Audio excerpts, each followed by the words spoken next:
Tonight, we will embark on a gentle journey, not to a destination, but into presence.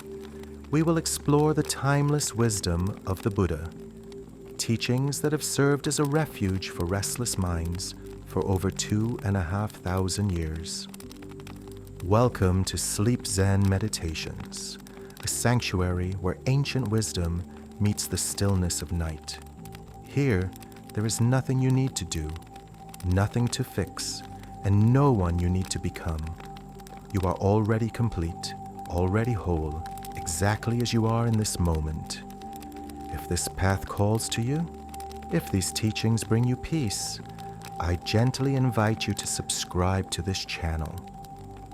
By doing so, you join a community of seekers who gather here each night to rest in the profound simplicity of the Buddha's wisdom. But there is no pressure, no obligation. Simply allow these words to wash over you like warm water, like gentle rain on willing soil. Tonight, we explore one of Zen Buddhism's most profound and liberating concepts, Mushin, or no mind. This is not a state of mindlessness or unconsciousness. Rather, it is a state of pure awareness without the constant commentary, without the endless thinking, without the mental noise that so often prevents us from experiencing deep rest. It is the mind that has stopped trying to control, stopped analyzing, stopped judging.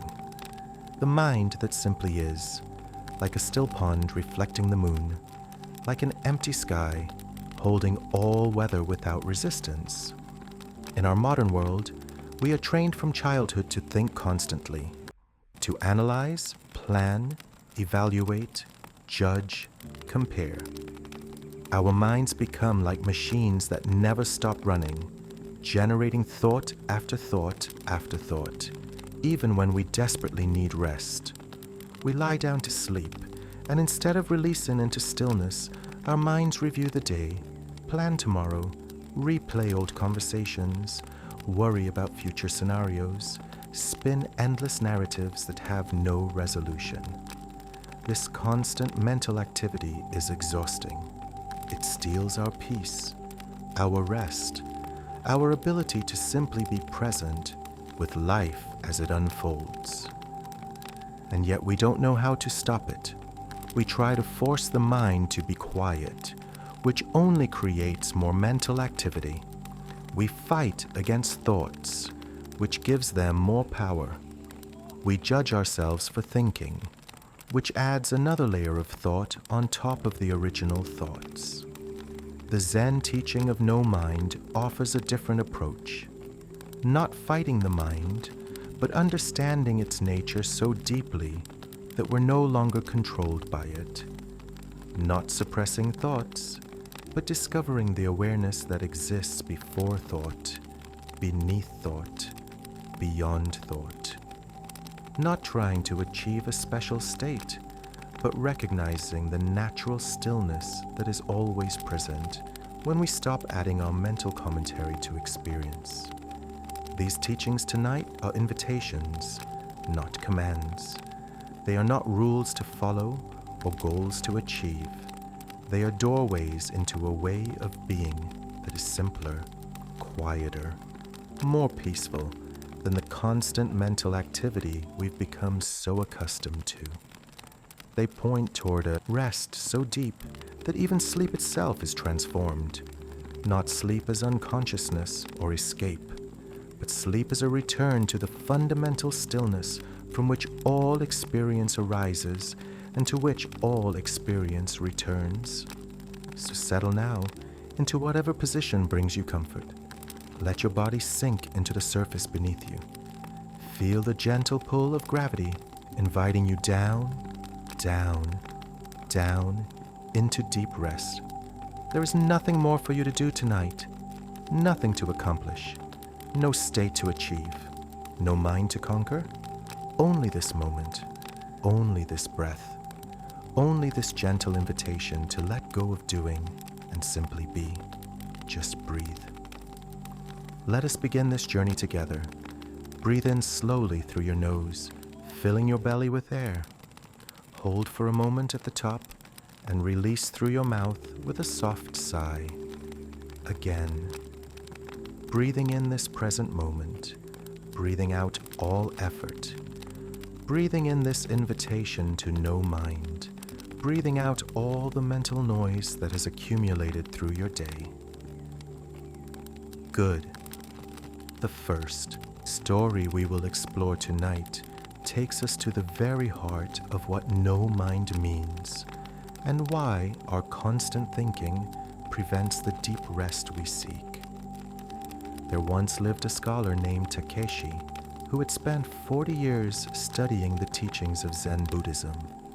His library contained hundreds of volumes, ancient sutras, commentaries by famous masters, philosophical treatises on the nature of mind and reality. He had read them all, some multiple times. He could quote from memory vast passages of the Diamond Sutra, the Heart Sutra, the Platform Sutra. He could explain the subtle differences between various schools of Buddhist thought. He could discourse eloquently on concepts like emptiness, no self, and Buddha nature. His home was in a city renowned for its university, where scholars from across the land gathered to debate and discuss the great questions of existence. Takeshi was respected among them, invited to speak at conferences, consulted by students seeking to understand the deeper meanings of the teachings.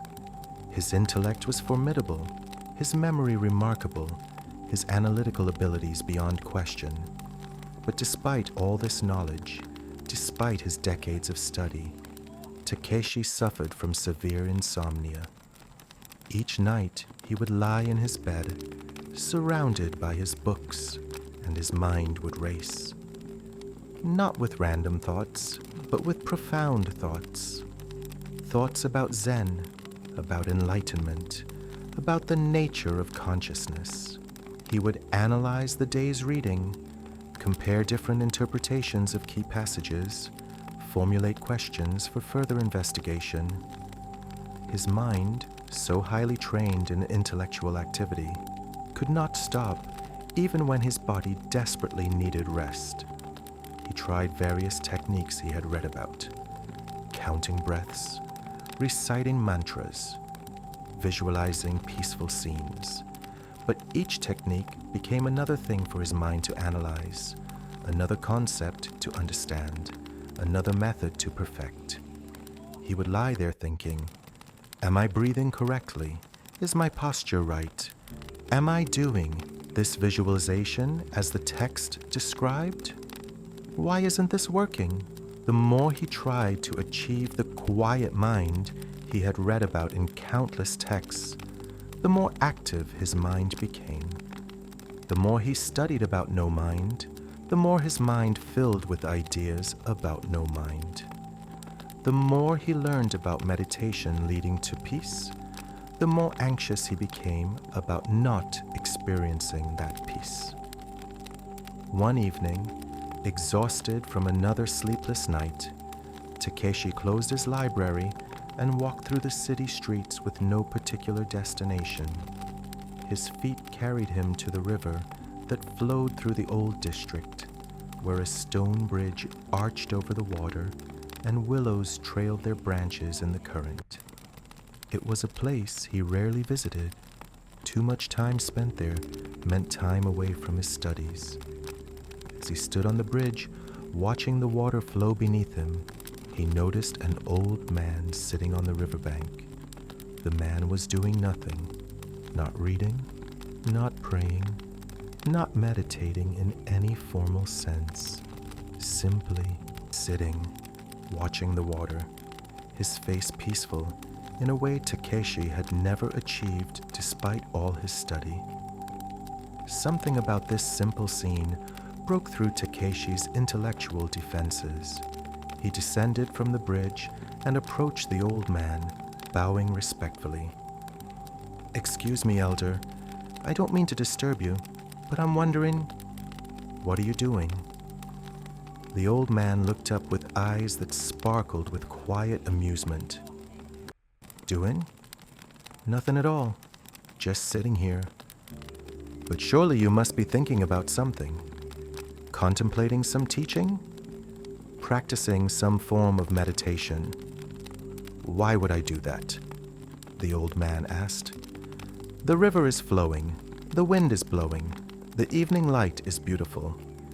What need is there for thinking about anything? Takeshi felt confused. But don't you want to understand? Don't you seek enlightenment? Understand what? The old man asked.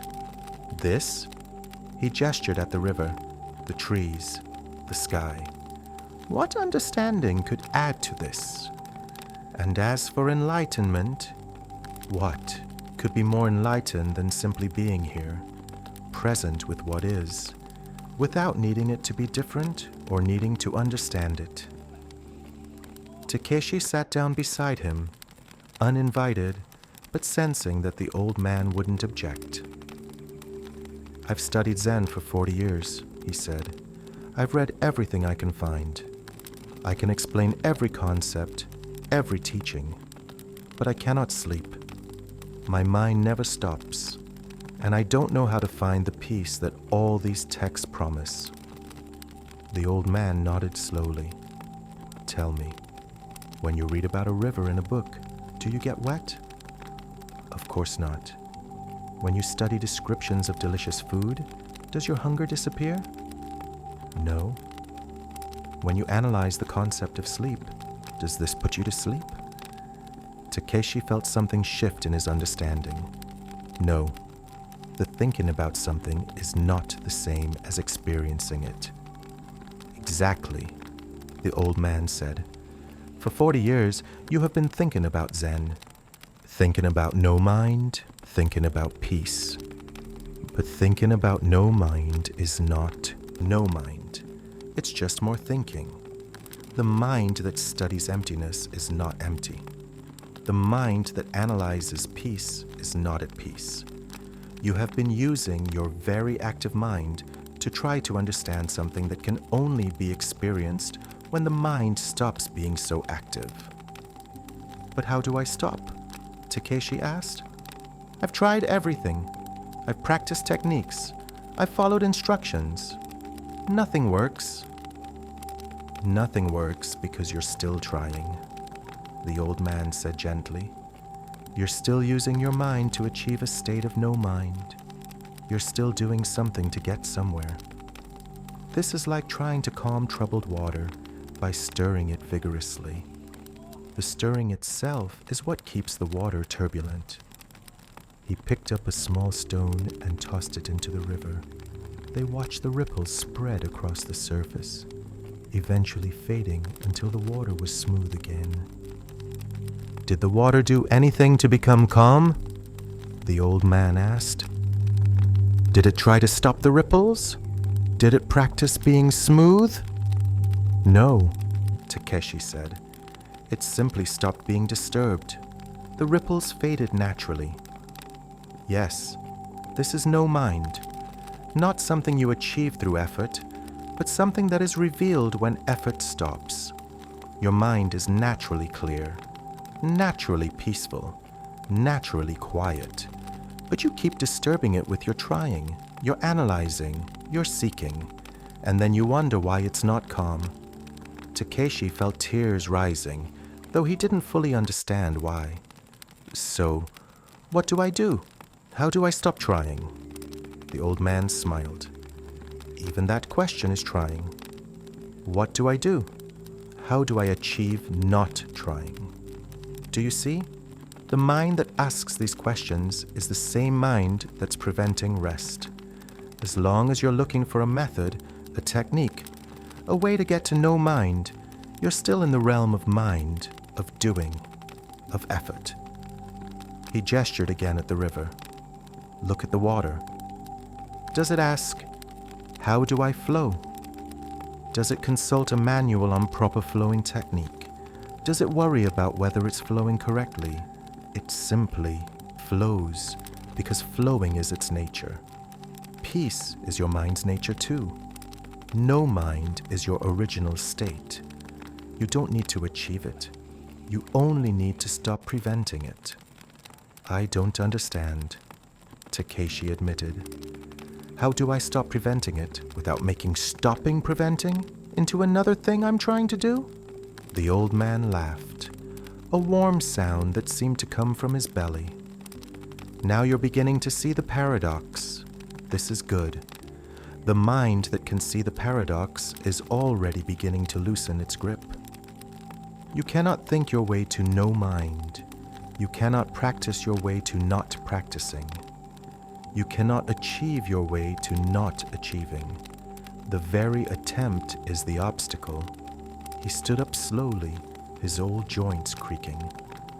Come to my house tomorrow evening. I will show you something that might help. Not a technique, not a method, just something to observe. Takeshi agreed, feeling both hopeful and frustrated. Another part of his mind was already analyzing this conversation, categorizing it, relating it to passages he'd read in various texts. But there was also something else, a small seed of recognition that perhaps his constant analyzing was itself the problem. The next evening, Takeshi found the old man's house, a small cottage on the outskirts of the city where rice fields began. The man, who introduced himself as Ryokan, invited him in and led him to a simple room with tatami mats and a low table.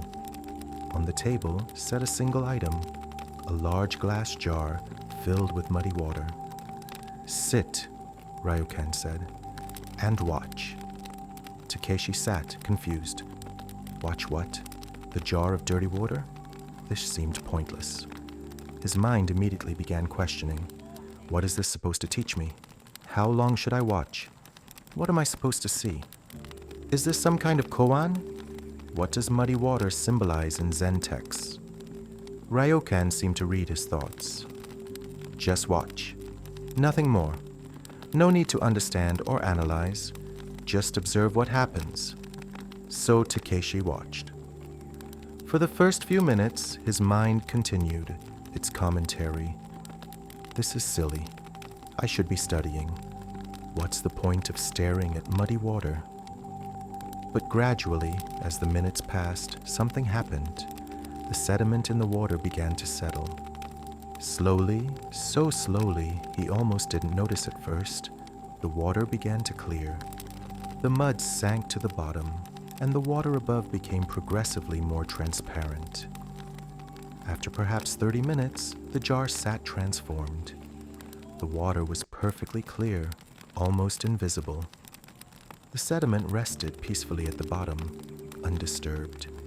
The change had happened not through any action, not through any doing, but through the simple cessation of disturbance. Ryokan spoke softly. This is your mind. When constantly stirred by thinking, analyzing, seeking, trying, it remains cloudy. You cannot see clearly through it. You cannot rest in it. But when the disturbance stops, when there is no more stirring, the mud of thought settles naturally. The mind becomes clear, not through effort, but through the absence of effort. This is no mind. Not the absence of mind, but the mind that has stopped being disturbed by its own activity. Takeshi stared at the jar, feeling something profound shifting in his understanding. So, I just stop? You just stop adding disturbance, Ryokan clarified. Thoughts will arise. This is natural. The mind produces thoughts like the eye produces seeing. But you don't need to grab every thought, follow it, analyze it, make it into a story, or a problem, or a project. You can let thoughts arise and settle, like bubbles rising to the surface of water and popping. They come, they go. The mind remains clear underneath. But how do I? Takeshi began, then stopped himself. He was about to ask how to do this, which was itself more doing, more trying. He laughed, suddenly seeing the trap he kept falling into. "Good," Ryokan said, smiling. "You're beginning to see. The seeing itself is the teaching. The recognition of the trap is the beginning of freedom from the trap. You don't need to do anything with this recognition, just see it. That's enough." Over the following weeks, Takeshi visited Ryokan regularly. But these visits were unlike his years of study. There was no curriculum, no text to read, no concepts to master. Often, they simply sat together in silence. Sometimes they worked in the garden. Sometimes they prepared tea. And through these simple activities, with no particular goal or teaching agenda, Takeshi began to experience something he had never found in his books: moments of no mind. Not as an achievement or a special state, but as a natural quietness that emerged when he stopped trying to make it happen. Working in the garden, his hands in the soil, his mind would sometimes simply be present with the work without any commentary. Drinking tea, the taste and warmth would fill his awareness without any need to think about taste or warmth. Walking back to his house in the evening, he would sometimes find himself simply walking, simply seeing the street and the sky without the constant mental narration that usually accompanied every moment. And gradually, his sleep improved. Not because he had found a special technique, but because he had begun to understand that sleep itself is a form of no mind, a natural letting go into stillness that happens when we stop trying to control, stop analyzing, stop doing. The mind that tries to sleep cannot sleep, but the mind that simply stops trying often finds itself naturally falling into the deep rest it has been seeking all along. One night, several months after meeting Ryokan, Takeshi lay in his bed aware that something was different. His mind was still active. Thoughts arose as they always did. But he was no longer fighting them, no longer trying to stop them, no longer judging himself for having them. They arose like ripples on water, and they settled like ripples on water without his interference. And in the space between thoughts, in the awareness that noticed thoughts, arising and passing, there was a profound stillness. He didn't need to achieve this stillness. He only needed to recognize that it was always there, like the clear water beneath the mud, like the clear sky behind the clouds, always present, always available, waiting patiently for the disturbance to cease. His last thought before sleep took him was not a thought about sleep or about no mind or about finally achieving the state he had sought for so long. It was simply the recognition. This is it. This is what all those books were pointing to. Not something to get, but something to stop obscuring with all my getting. And he slept deeply, peacefully, without dreams or disturbance, in the vast no mind that is every being's original nature, the natural rest from which we arise each morning and to which we return each night, whether we recognize it or not. Years later, when students would come to Takeshi seeking teachings about Zen, he would often bring them to sit by the river where he first met Ryokan, and he would share not his 40 years of accumulated knowledge, but the simple teaching that had freed him. Stop trying to understand Zen. Stop trying to achieve no mind. Stop trying to become enlightened. Just sit by the river and watch the water flow. Let your mind settle like mud settling in a jar. The peace you seek is not something to gain. It's what remains when you stop disturbing yourself with seeking. And some students, the ones ready to hear it, would understand. Not intellectually, but in the sudden quieting of their constant mental activity, in the relief of finally stopping the exhausting project of trying to get somewhere they had never actually left. This story reveals one of Zen Buddhism's most profound and practical teachings for deep rest, the understanding that no mind is not something to achieve, but something to recognize as already present. The constant activity of thinking, analyzing, and seeking actually obscures the natural clarity and peace of mind that exists when we stop disturbing it. Takeshi's journey illustrates a trap that many of us fall into, especially in our modern culture that values intellectual understanding above direct experience. We read about meditation, about mindfulness, about peace and stillness. We study techniques and methods. We accumulate knowledge about how the mind works. And then we wonder why, despite all this learning, we still can't sleep, still can't find rest, still can't quiet the endless mental chatter. The problem is that the very act of studying peace, of analyzing stillness, of trying to understand no mind, is itself mental activity. It's stirring the jar. We're using the very faculty that needs to become quiet, the thinking mind, to try to achieve quietness. This is like trying to see darkness by shining a flashlight, like trying to hear silence by making sound. The Buddha taught about 3 characteristics of existence, and one of them is dukkha, often translated as suffering, but perhaps better understood as the fundamental unsatisfactoriness that comes from trying to make everything conform to our desires.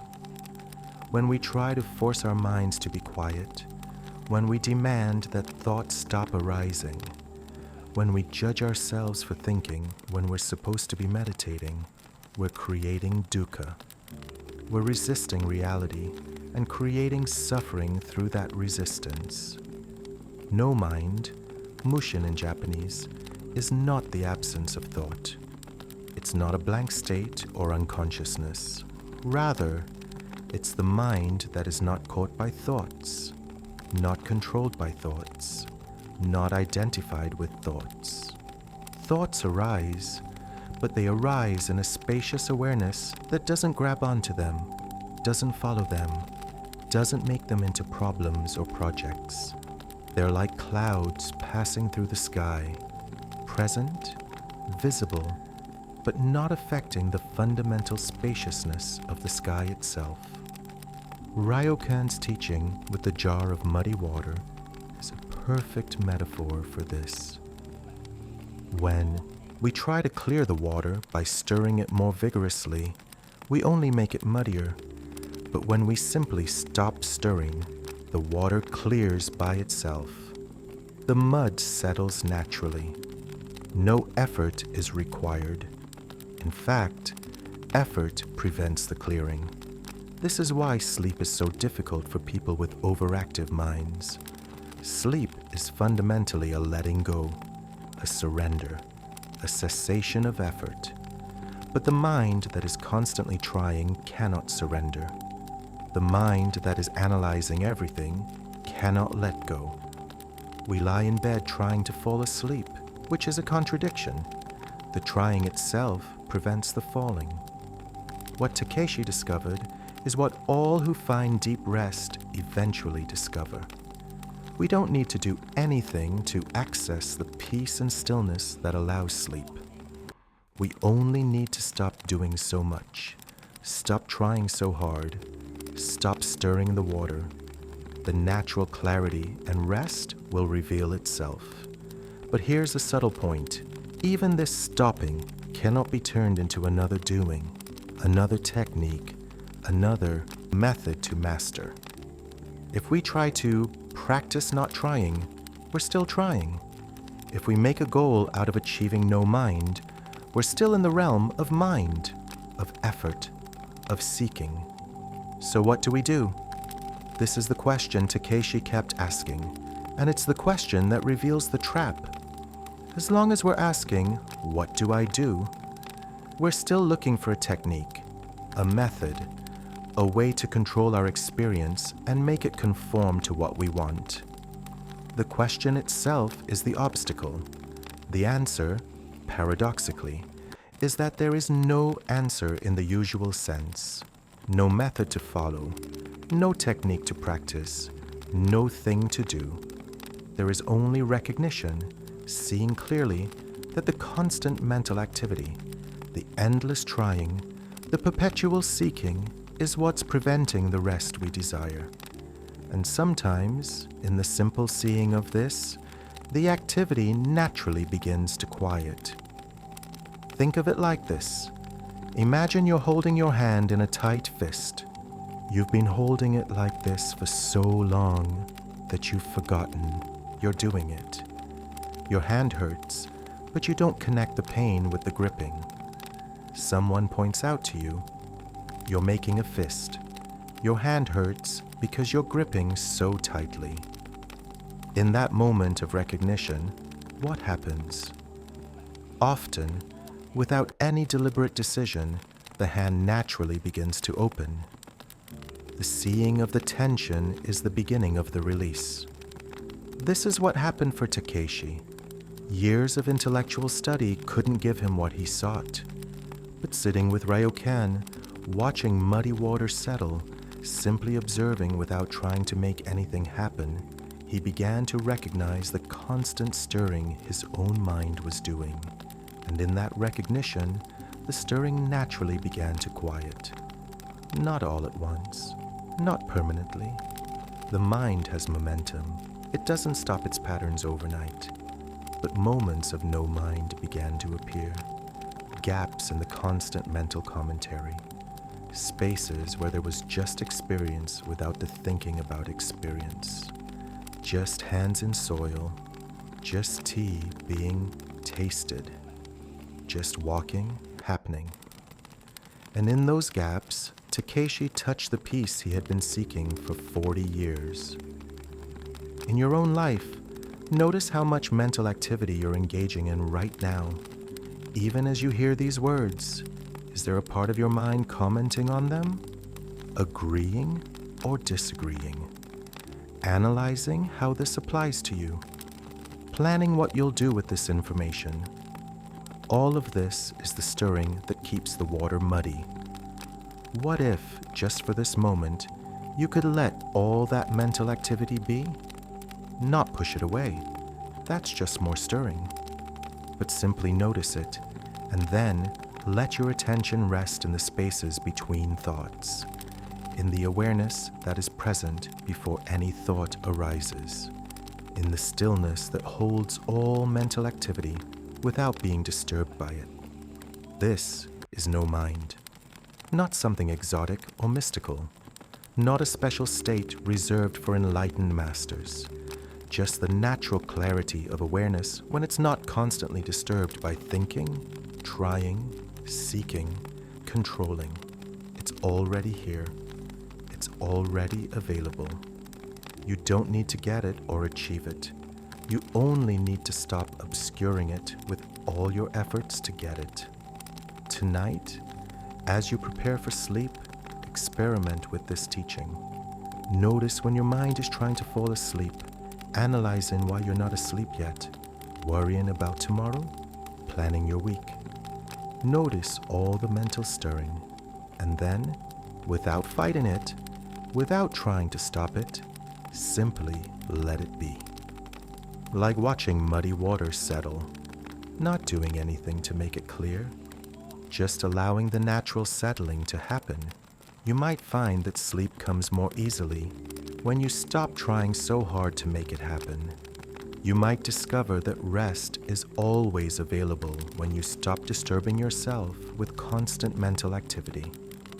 You might touch, even for a moment, the profound peace of no mind, not as an achievement, but as a recognition of what has always been here, waiting patiently beneath all your seeking. This is the gift of Zen teaching. Not giving you something new to gain, but pointing out what you already have and have always had. The peace you seek is not somewhere else, some other time, some other state.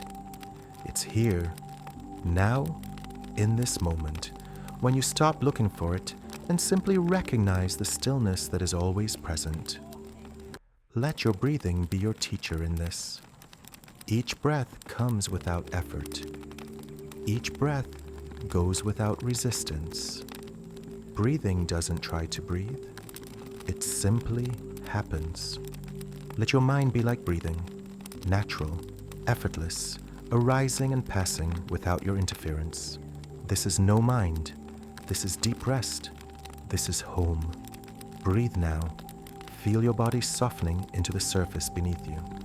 Feel the thoughts arising and settling like ripples on water. Feel the stillness that holds it all. Nothing to do. Nowhere to go. No mind to achieve. Just this. Just now. Just peace. Let us pause here for a moment. Feel the gentle rhythm of your own breath, a quiet anchor in the flow of time. Allow your body to soften, releasing any tension you might be holding in your shoulders, your jaw, your hands, your belly, your legs. Let gravity pull you down into the surface beneath you, down into rest, down into the no mind that is your natural state when effort ceases.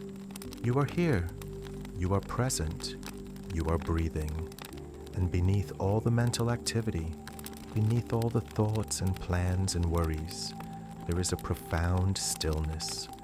Not a stillness you create, but a stillness you recognize. The stillness of no mind, of awareness simply being present without needing to do anything, understand anything, achieve anything. This is enough. You are enough. Right here, right now, with thoughts or without thoughts, with activity or with stillness, you are complete and whole. There is nothing you need to become, nowhere you need to get to. The peace you seek is here, has always been here, waiting for you to stop seeking it and simply recognize it. If these teachings resonate with you, if they bring you toward the deep rest you long for, I invite you to subscribe to Sleep Zen Meditations. Let this become a nightly sanctuary where you return to remember no mind, to practice recognizing the stillness beneath the mental noise, to find your way home to the peace that is your original nature. Breathe gently. Feel the relief of stopping all the trying. Feel the peace of simply allowing your experience to be what it is. Feel the rest that emerges when mind activity naturally quiets, like mud settling in a jar of water. Rest now. We will continue this journey in a moment, but for now, simply rest in no mind, in the awareness that needs no thoughts to be aware, in the presence that is always here before any mental activity begins. We turn now to another facet of no mind, exploring how the constant mental narration we maintain actually separates us from direct experience and prevents the deep rest we seek. In a village nestled between mountains where fog gathered in the valleys each morning and the sound of temple bells echoed across the rice fields, there lived a tea master named Sayuri, who was renowned throughout the region for her skill in the traditional tea ceremony. She had studied for 30 years under various masters, learning not just the external forms, how to whisk the tea, how to arrange the utensils, how to move with grace and precision, but also the deeper meanings of the ceremony as a meditation, as a practice of presence, as a doorway into no mind. Her tea house was a simple structure built according to classical principles, with a low door that required guests to bow in humility as they entered, with carefully chosen art scrolls hanging in the alcove, with windows positioned to capture specific qualities of natural light at different times of day. Everything was designed to create an atmosphere of tranquility, of attention, of being fully present in each moment. Sayuri could perform the tea ceremony flawlessly. Her movements were precise, her timing impeccable, her aesthetic choices refined by decades of practice. Students came from distant cities to observe her ceremonies, to learn from her mastery. And yet, despite all her skill and knowledge, Sayuri lived with a constant inner tension, a sense that something essential was missing from her practice. The problem was this: even as she performed the ceremony, even as her hands moved through the ancient gestures with perfect precision, her mind was always commenting, always narrating, always evaluating. This water temperature is slightly too hot. The guest in the corner seems bored. Did I position the tea bowl correctly? This bamboo scoop my teacher gave me. I must be careful not to damage it. The scroll in the alcove works well with today's weather. I wonder if my students noticed that subtle detail. The mental commentary never stopped. Even in moments that were supposed to embody perfect presence, perfect no mind, her thoughts raced on. And this created a strange split in her experience. On the outside, she appeared to be the embodiment of calm mastery. On the inside, she felt like a fraud, performing the forms of presence while her mind churned with constant thinking. At night, the same pattern prevented sleep. The moment she lay down, her mind would review the day's ceremonies in minute detail, analyzing what went well, worrying about what could have been better, planning tomorrow's preparations, rehearsing conversations she might have with students.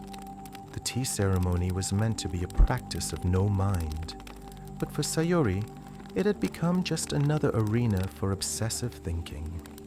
She knew intellectually what the problem was. Her teachers had explained it clearly. True mastery in tea ceremony comes not from perfect technique, but from complete presence, from no mind. The ceremony is not a performance to be evaluated, but a meditation, a practice of being fully here with each gesture, each breath, each moment. But knowing, this didn't help her achieve it.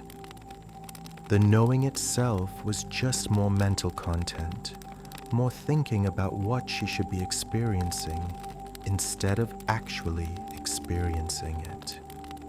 One autumn afternoon, after an exhausting day of teaching, Sayuri walked through the village trying to clear her mind. Without conscious intention, her feet carried her to a small shrine at the edge of the forest where she had played as a child. The shrine was ancient, mostly forgotten, visited by few. As she approached, she saw an old woman sitting on the stone steps, shelling peas into a wooden bowl. The woman looked up and smiled, her face weathered and peaceful. Sayuri recognized her vaguely, someone who had lived in the village forever, but kept to herself, rarely participating in community affairs. She was considered simple by most people, uneducated, perhaps even a bit slow. "Sit," the old woman said, patting the step beside her. "Help me with these peas." Sayuri sat, taking a handful of pea pods from the basket. They worked together in silence for a while, the only sounds the snap of pods opening and the soft patter of peas falling into the bowl. And slowly, without Sayuri noticing exactly when it happened, her mind began to quiet. The repetitive motion of shelling peas, the cool autumn air, the old woman's peaceful presence, something about it all drew her into simplicity. After perhaps 20 minutes, the old woman spoke. "You perform the tea ceremony, don't you? I've seen you at the tea house." "Yes," Sayuri said. "I'm a tea master. I've studied for 30 years. "And do you enjoy it?" the old woman asked. Sayuri paused, the question catching her off guard.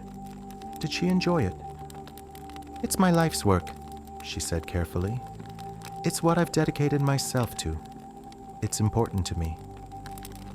That's not what I asked, the old woman said gently. Do you enjoy it?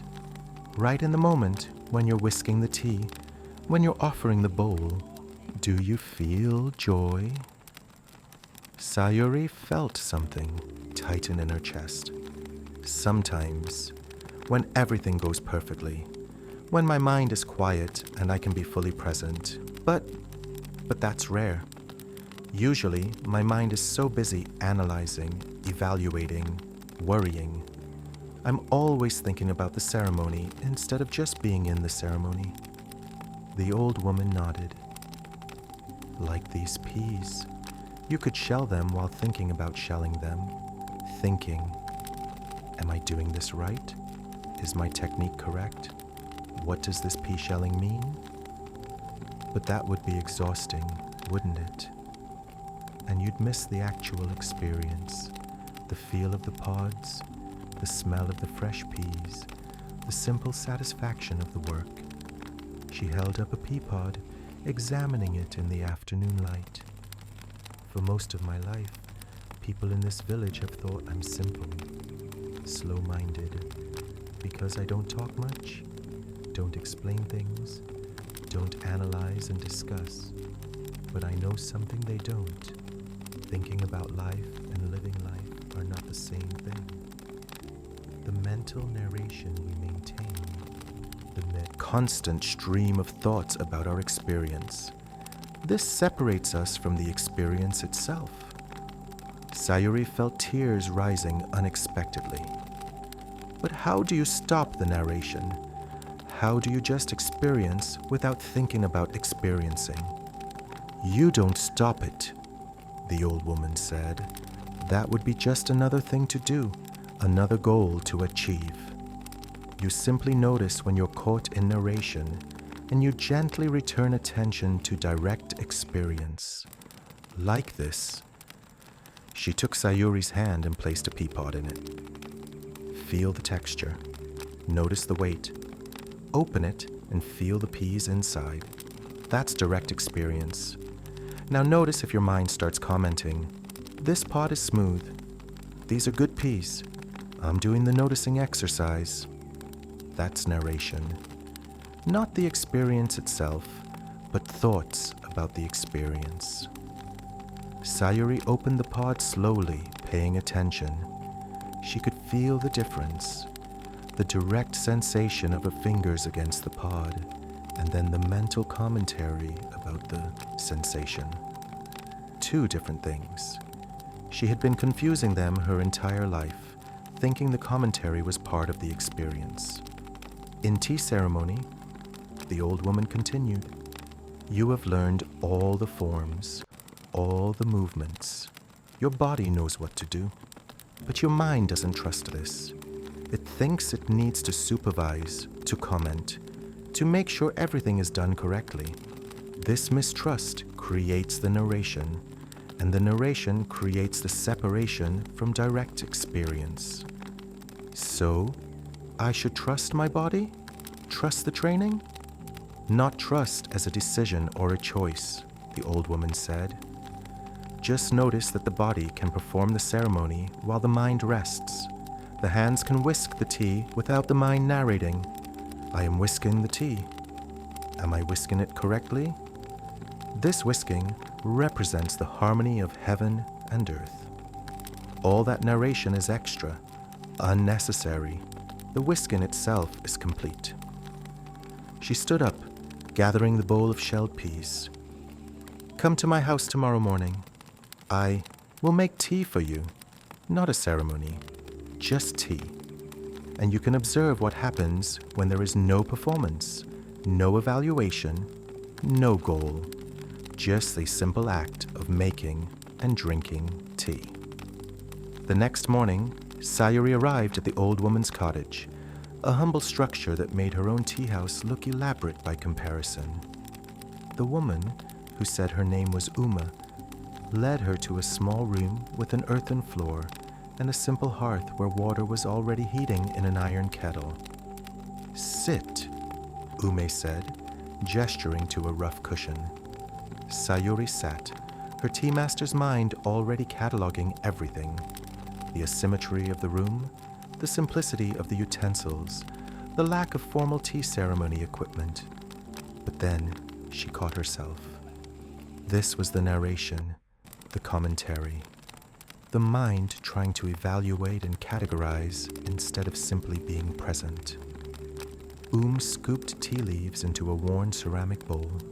She poured hot water from the kettle. She whisked the tea with a bamboo whisk that had seen better days. Nothing was done according to formal tea ceremony principles. No ritual gestures, no prescribed timing, just an old woman making tea. And yet, watching her, Sayuri felt something she had rarely felt in 30 years of formal tea ceremony. She felt the presence of no mind. Ume wasn't performing presence. She wasn't trying to be mindful. She was simply making tea, her attention completely absorbed in the task. No mental commentary, no evaluation, no separation between the maker and the making. When Ume offered her the bowl, Sayuri received it and drank. The tea was simple, nothing special. But in that moment, drinking without thinking about drinking, without evaluating the flavor, or comparing it to other teas, or analyzing the experience. In that moment of pure taste without narration, she touched something profound. Something she had been seeking for 3 decades through increasingly elaborate rituals and forms. "This is no mind," Ume said softly. "Not as an achievement or a special state, but as the natural way of being when we stop adding mental commentary to every experience. When we're shelling peas, we shell peas. When we're making tea, we make tea. When we're drinking tea, we drink tea. No story about it, no evaluation of it, no mental narration separating us from the direct experience." Sayuri set down the bowl, her hands trembling. But in tea ceremony, we're taught to be mindful, to pay attention to every detail, to notice everything. "Isn't that different from what you're describing?" "Is it?" Ume asked. "When you try to be mindful, aren't you creating more mental activity? The mind thinking, I must pay attention, I must notice this, I must be present. All of that is narration. True attention is effortless. It's what happens naturally when the narration stops. Your eyes see without trying to see. Your ears hear without trying to hear. And the tea ceremony can happen without the mind trying to make it happen correctly." She poured more tea into Sayuri's bowl. "For 30 years, you have been adding mental commentary to the tea ceremony, believing this commentary is necessary for proper practice. But what if the commentary is what prevents proper practice? What if no mind in tea ceremony means the ceremony flowing through you without your mind's interference? The body knows the forms, the hands know the movements, the heart knows the spirit of hospitality. What does the thinking mind add except separation and anxiety?" Over the following months, Sayuri continued to visit Ume regularly. But these visits transformed her understanding of tea ceremony more than 30 years of formal training had done. Because Ume didn't teach tea ceremony. She taught something more fundamental: how to be present without narration, how to experience without the constant mental commentary. They did simple things together: shelling peas, sweeping leaves, preparing meals. And in these simple activities, Sayuri began to notice the difference between direct experience and mental narration about experience. She began to catch herself in the act of narrating. "I am sweeping. This is good practice of no mind. Am I doing it right?" And in the catching, the narration would sometimes dissolve, leaving just the sweeping itself.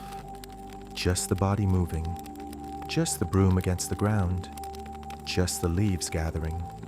No story, no evaluation, no separation. And slowly, this understanding began to transform her tea ceremonies. Not because she tried to change anything, but because the constant mental commentary that had always accompanied her practice began to quiet. Not all at once, not permanently, but in moments, increasingly frequent moments, the ceremony would simply flow through her without her mind's interference. Her students noticed. "Sensei," one of them said after a ceremony, "something has changed in your practice. It's more alive somehow, more present. What have you been studying?" Sayuri smiled, thinking of Ume, shelling peas, sweeping leaves, making simple tea in her humble cottage. "I've been learning to do less," she said, "to narrate less, to let the ceremony be the ceremony without my mind constantly commenting on it and trying to control it." But the most profound change was in her sleep. For years, she had lain awake reviewing the day's ceremonies, planning tomorrow's preparations, her mind unable to stop its constant narration even when rest was desperately needed. Now, having learned to recognize narration as optional rather than essential, she could notice when her mind began its nighttime commentary and simply let it be, not fighting it, not following it, just noticing it as mental activity that didn't require her engagement. And often, in the noticing, the narration would quiet. Not because she made it quiet, but because she stopped feeding it with her attention and belief. The thoughts would arise. This was natural. But without her engagement, they would pass like clouds, leaving the mind clear and still. One evening, a year after meeting Ume, Sayuri performed a tea ceremony that would later be remembered by all who attended as extraordinary. Not because the technique was perfect, there were actually several small deviations from formal protocol, but because for the entire ceremony there was complete presence, complete no mind. The mental commentary had dissolved so completely that there was only the ceremony itself. Water boiling, tea whisking, bowl offering, guest receiving. No separation between the doer and the doing. No narration creating distance from direct experience. When it ended, Sayuri sat in silence, tears flowing freely. Not tears of achievement or pride, but tears of relief. Relief at finally understanding what all her teachers had been pointing toward. Relief at discovering that no mind was not something to attain through effort, but something revealed when effort stops. Relief at recognizing that the peace she sought had always been available just beneath the constant mental narration she had mistaken for necessary consciousness. That night, she slept deeply, peacefully, without dreams or disturbance. Not because she had mastered some special technique, but because she had finally understood that sleep, like tea ceremony, like all of life, flows most naturally when we stop narrating and simply allow experience to be what it is. Years later, when Sayuri became known as one of the greatest tea masters of her generation, students would ask her about her secret, and she would tell them about Ume, about shelling peas, about learning to distinguish between direct experience and mental narration about experience. True mastery, she would say, is not in perfect technique. It's in the absence of the mind that evaluates technique. It's in no mind, not as something achieved, but as what remains when we stop adding our commentary to every moment. And some students, the ones ready to hear it, would understand. Not intellectually, but in the sudden quieting of their constant mental narration, in the relief of discovering that they could experience life directly without the exhausting overlay of thinking about experience. This story illuminates another crucial dimension of no mind, the recognition that our constant mental narration, the inner voice that comments on everything we experience, actually separates us from direct experience and prevents the deep rest we seek.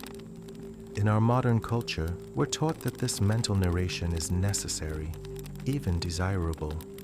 We're encouraged to be mindful, to pay attention, to notice everything.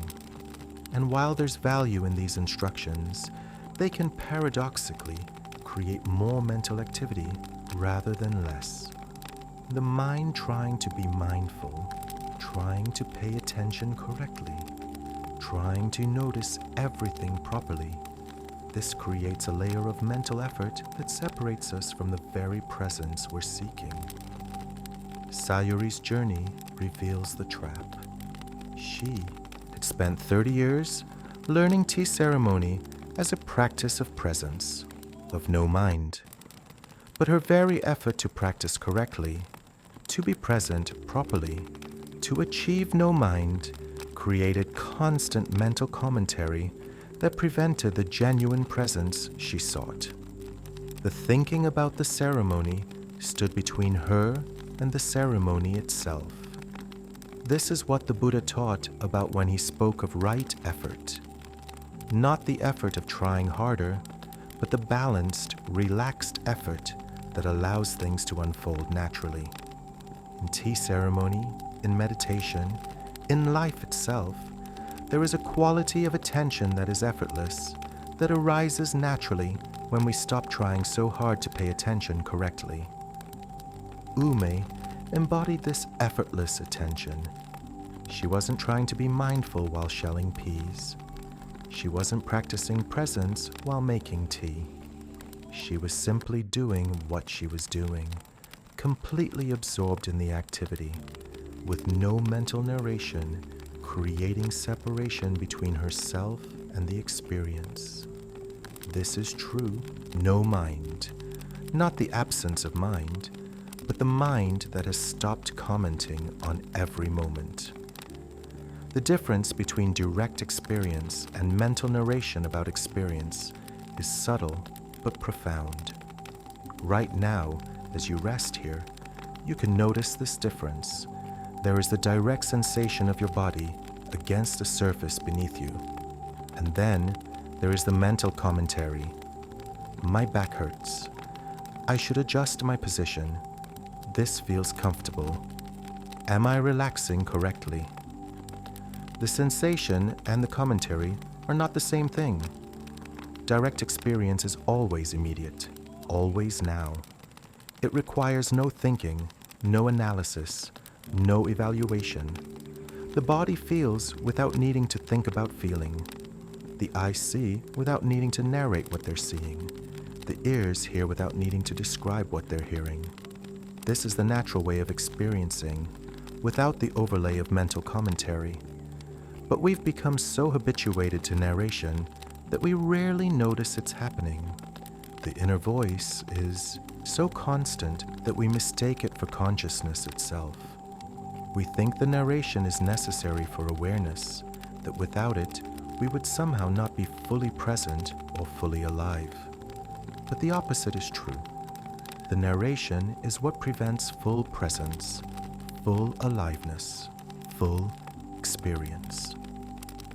When Ume invited Sayuri to notice the difference between shelling peas and thinking about shelling peas, she was pointing to this fundamental distinction. The hands can shell peas perfectly well without the mind narrating. I am shelling peas. This is a meditation. Am I doing it right? What does this symbolize? All that narration is extra, unnecessary, exhausting. This has profound implications for sleep. When we lie down at night, the body is ready to rest, but the mind continues its narration. I need to fall asleep. Why am I still awake? What if I don't sleep well? I have to be up early tomorrow. I should stop thinking. Why can't I stop thinking? This narration prevents the natural settling into sleep that would happen if we simply allowed the body to rest without the mind's commentary. What Sayuri discovered, and what you can discover, is that you can notice narration when it's happening and choose not to engage with it, not suppress it, not fight it. Just let it be there without following it, without believing it requires your attention. Like clouds passing through the sky, thoughts and narration can arise and pass without disturbing the fundamental stillness of awareness.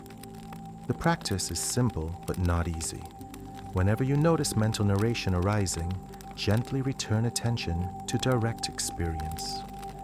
If you're walking, feel the feet touching the ground without narrating. I am walking mindfully. If you're eating, taste the food without narrating. This tastes good. This reminds me of. If you're preparing for sleep, feel the body resting without narrating. I need to fall asleep. I should relax more. Direct experience. Without the story, without the evaluation, without the constant mental commentary that separates you from what's actually happening right now. This doesn't mean you'll never think again. Thinking is useful when it's needed for practical tasks, but most of our thinking is not practical. It's just habitual narration, the mind commenting on everything like a sports announcer describing a game that's perfectly visible without the commentary. And when you begin to recognize narration as optional, when you discover the ease and fullness of direct experience without mental commentary, rest comes more naturally. Not because you're forcing your mind to be quiet, but because you're no longer feeding the narration with your attention and belief. The mind, left to itself without constant engagement, naturally settles. Like muddy water sitting undisturbed, it becomes clear. Tonight, as you rest, practice this recognition. Notice when mental narration begins, the voice commenting on your experience, evaluating how well you're relaxing, planning tomorrow, reviewing today, and gently, without judgment, return to direct experience. The feeling of breathing, the sensation of your body, the sounds in the room. Direct experience, immediate and simple, without the exhausting overlay of thought about experience. This is no mind, not something exotic or difficult to achieve. Just the natural state of awareness when it stops narrating every moment. And in this no mind, in this simple presence without commentary, you may find the deep rest you've been seeking all along. Let your breath guide you now. Each breath comes and goes without narration. Breathing doesn't think about breathing. It simply breathes. Let your whole being be like breathing. Natural, effortless, without the need for mental commentary. This is the way home to deep rest. Breathe, feel, be, without the story, without the narration, just this, just now, just peace. Let us pause here once more.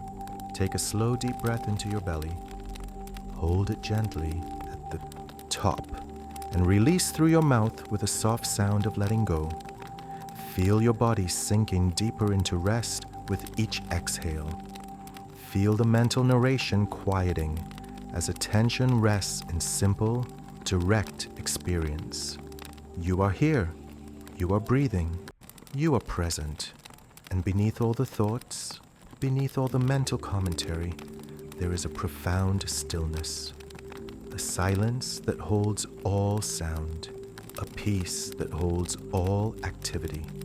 A no mind that is your original nature, always available when you stop narrating and simply allow yourself to be. Rest in this now. Rest in the direct experience of being alive, breathing, present. No story needed, No evaluation required, no narration necessary. Just this simple, immediate, complete reality of this moment.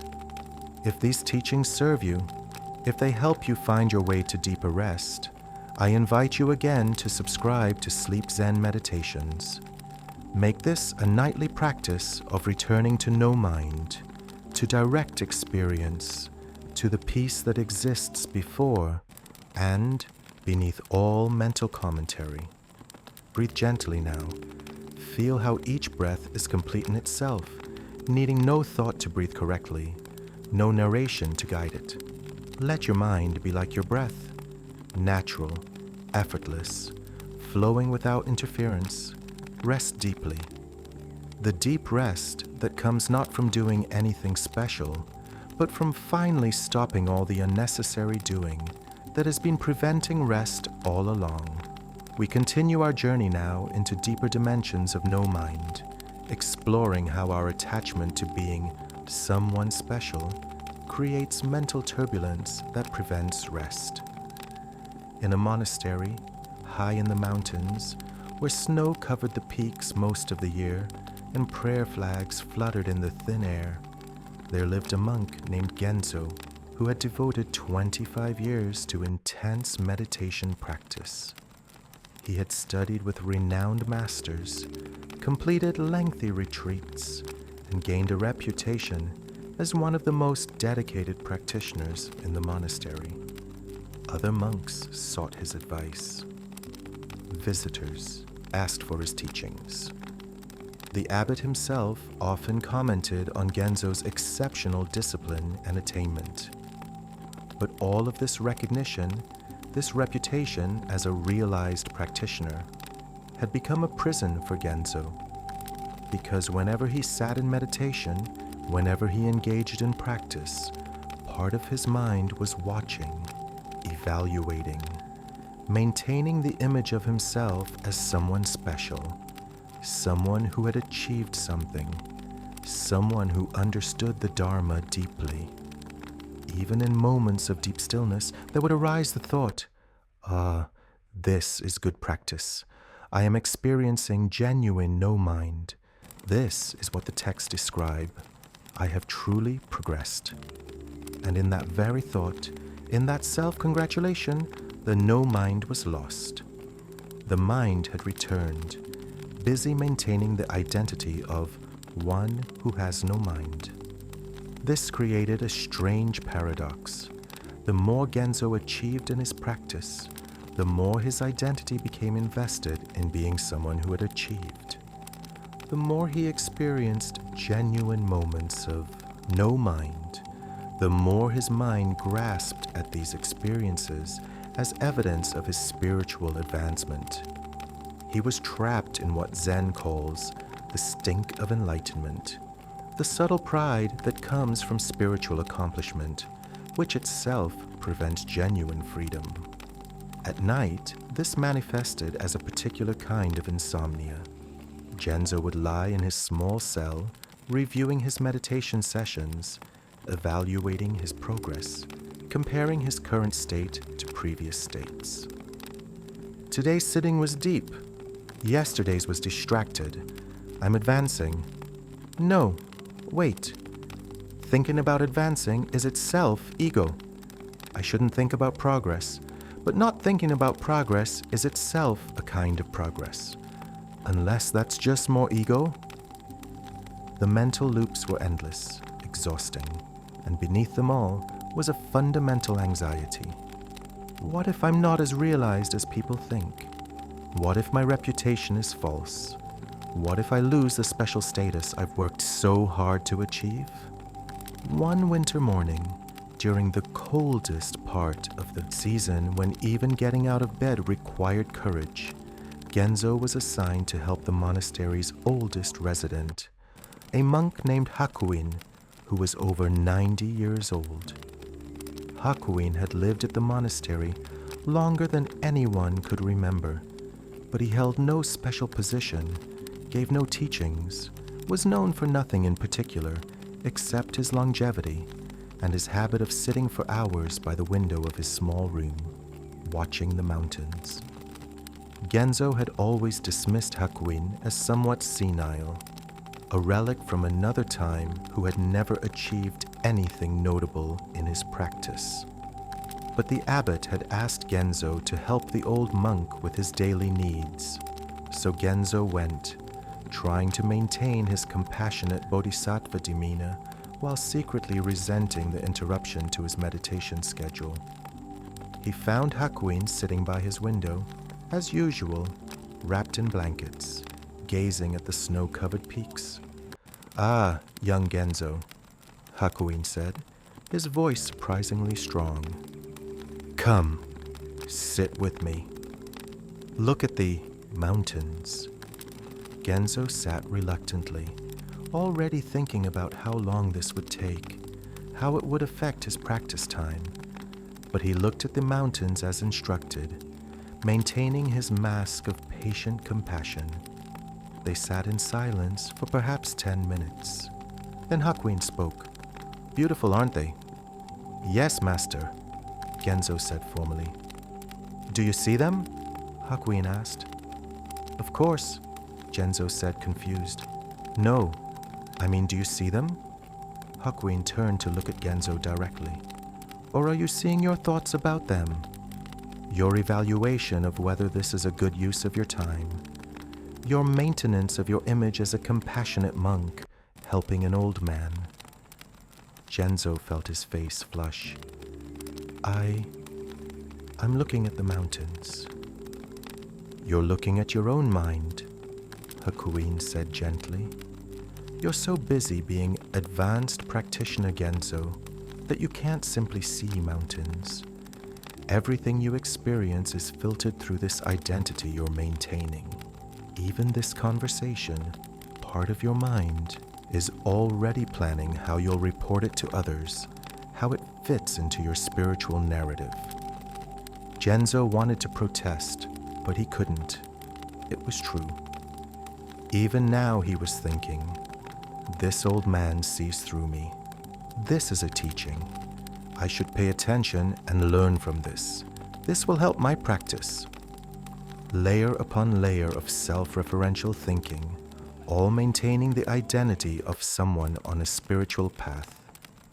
"For 25 years, Hakuin continued, you have been building an identity as an accomplished practitioner. You have been achieving, attaining, progressing. And all of this has taken you further from no mind, not closer to it. Because no mind cannot coexist with someone who is proud of having no mind.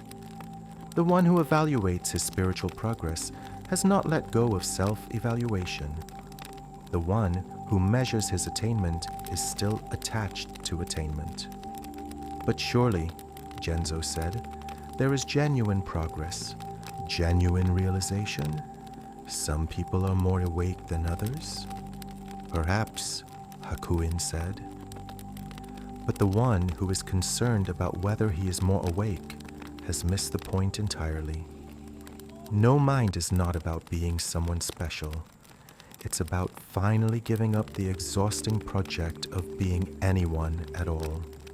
It's about the relief of not maintaining any identity, including the identity of realized practitioner. He turned back to the mountains. I have sat by this window for 40 years. I hold no position. I give no teachings. I am not known for anything. And I am completely free. Free because I'm not defending any image of myself. Free because I'm not trying to be anyone special. Free because when I look at mountains, I see mountains. Not my thoughts about mountains. Not my spiritual interpretation of mountains. Not my evaluation of whether seeing mountains correctly indicates advanced practice. Just mountains. This is no mind. Not an achievement, a relief. Genzo sat with this, feeling something fundamental cracking in his carefully constructed spiritual identity. So, all my practice, all my study, all my effort, it was useless. Not useless, Hakuin said. Necessary, perhaps. You had to go through all that to realize it doesn't get you what you're really seeking. You had to achieve and strive and progress until you exhausted yourself with achieving and striving and progressing. Now perhaps you're ready for something simpler, something that requires no achievement because it's already here, something that requires no special person because it's available to everyone. What is that? Genzo asked. This, Hakuin said, gesturing at nothing in particular. Just this, just sitting by a window, just seeing mountains, just being alive without needing to be anyone special or achieve any special state. The monks call me simple-minded. They're right.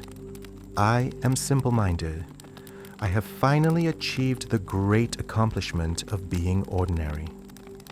And in this ordinariness, there is a peace that no amount of spiritual attainment ever brought me. Over the following weeks, Genzo continued to visit Hakuin daily. And slowly, something began to shift.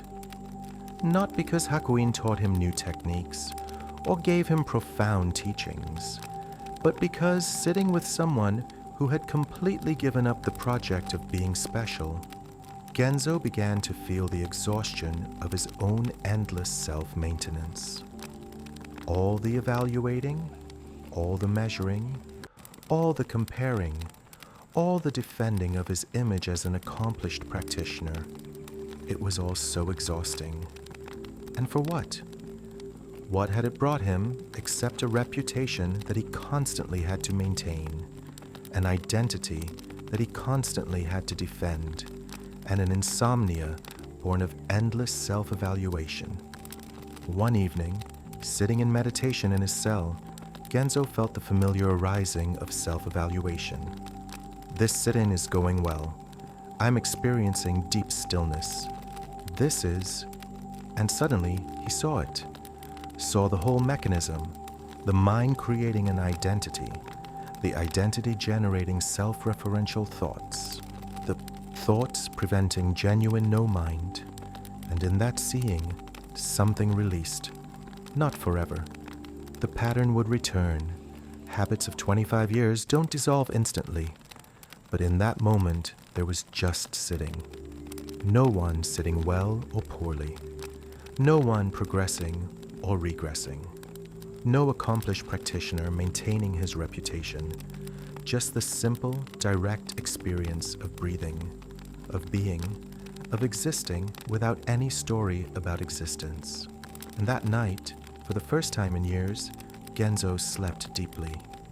Not because he had achieved some new spiritual state, but because he had temporarily stopped the exhausting work of maintaining a spiritual identity. The mind, given permission to simply be without having to be anyone special, naturally settled into rest. In the morning, he went to Hakuin's room to thank him. The old monk smiled. "Don't thank me.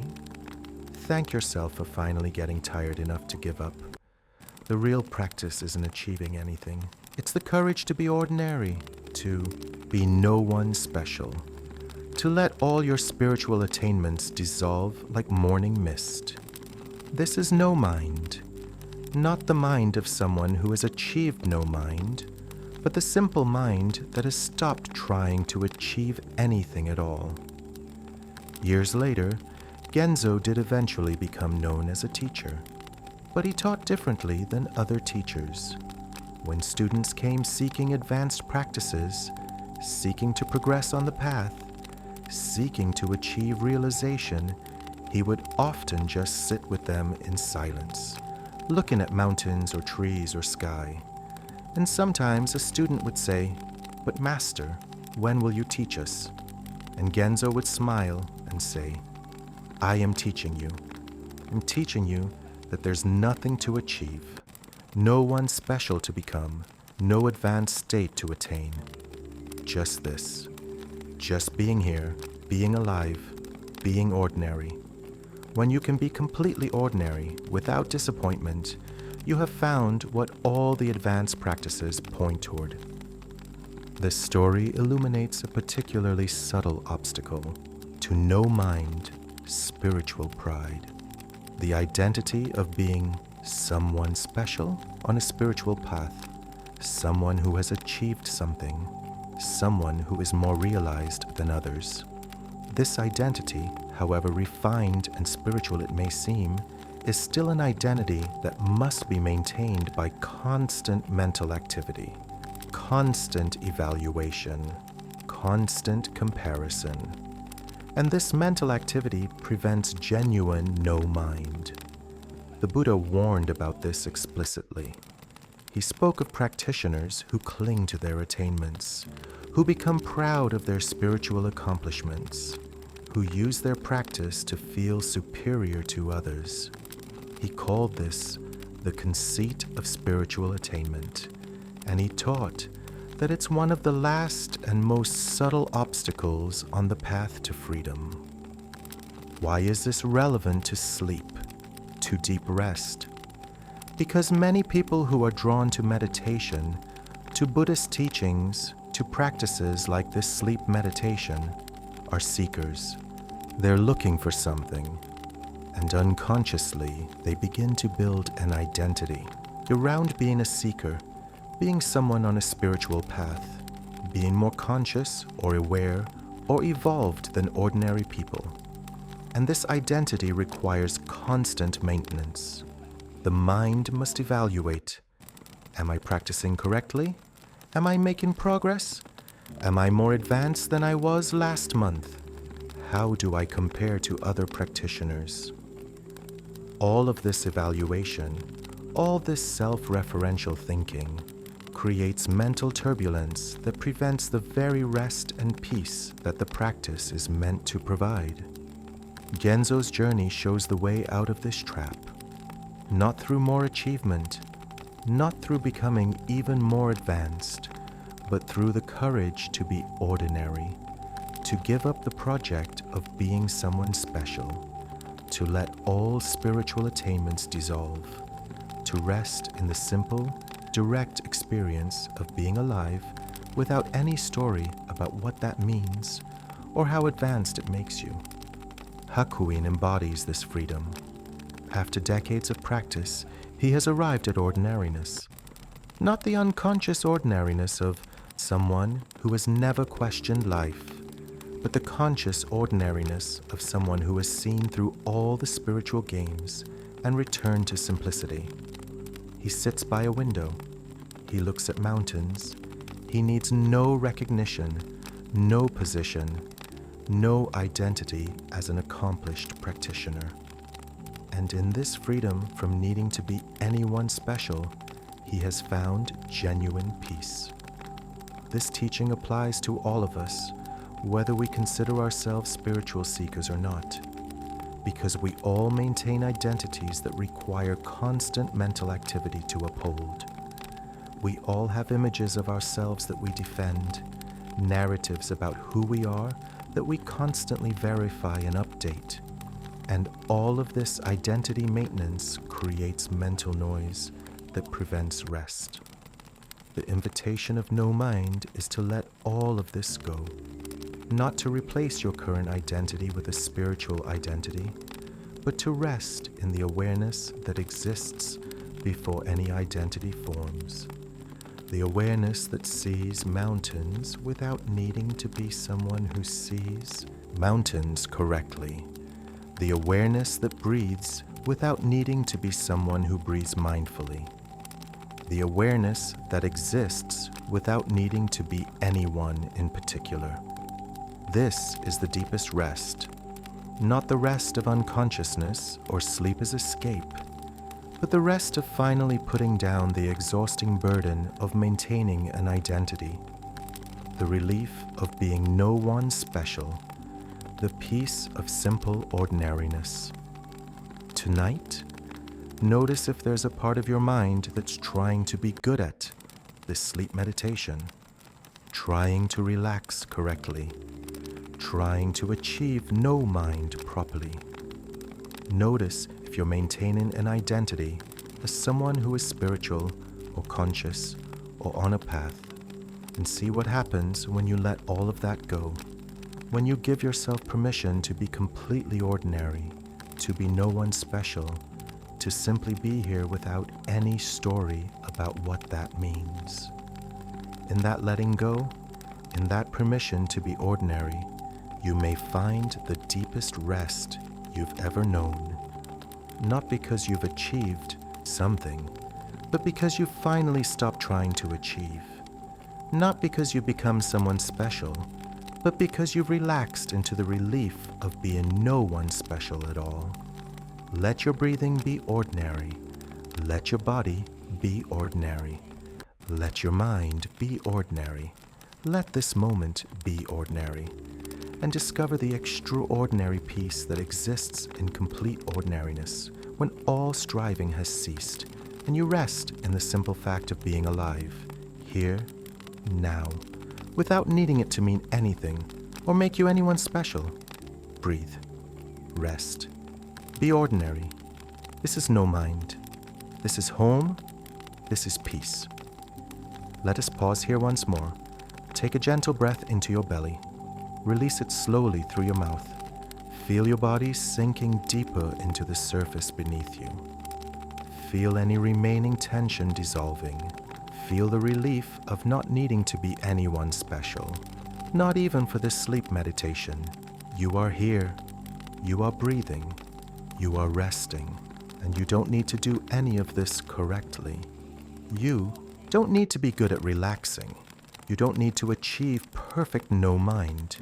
You can be completely ordinary, completely simple, completely human. And in this ordinariness, there is a peace beyond all achievement. Rest in this now. Rest in the freedom of being no one special.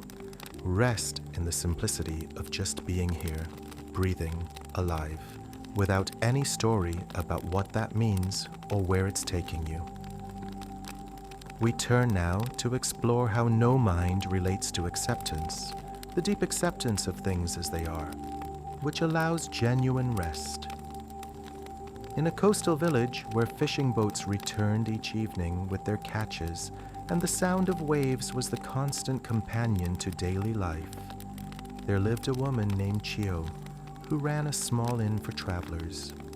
She had inherited the inn from her parents, and she took great pride in maintaining it perfectly. Clean rooms, excellent food, warm hospitality. Her inn had a reputation throughout the region as one of the finest places to stay. But Chio lived in constant anxiety.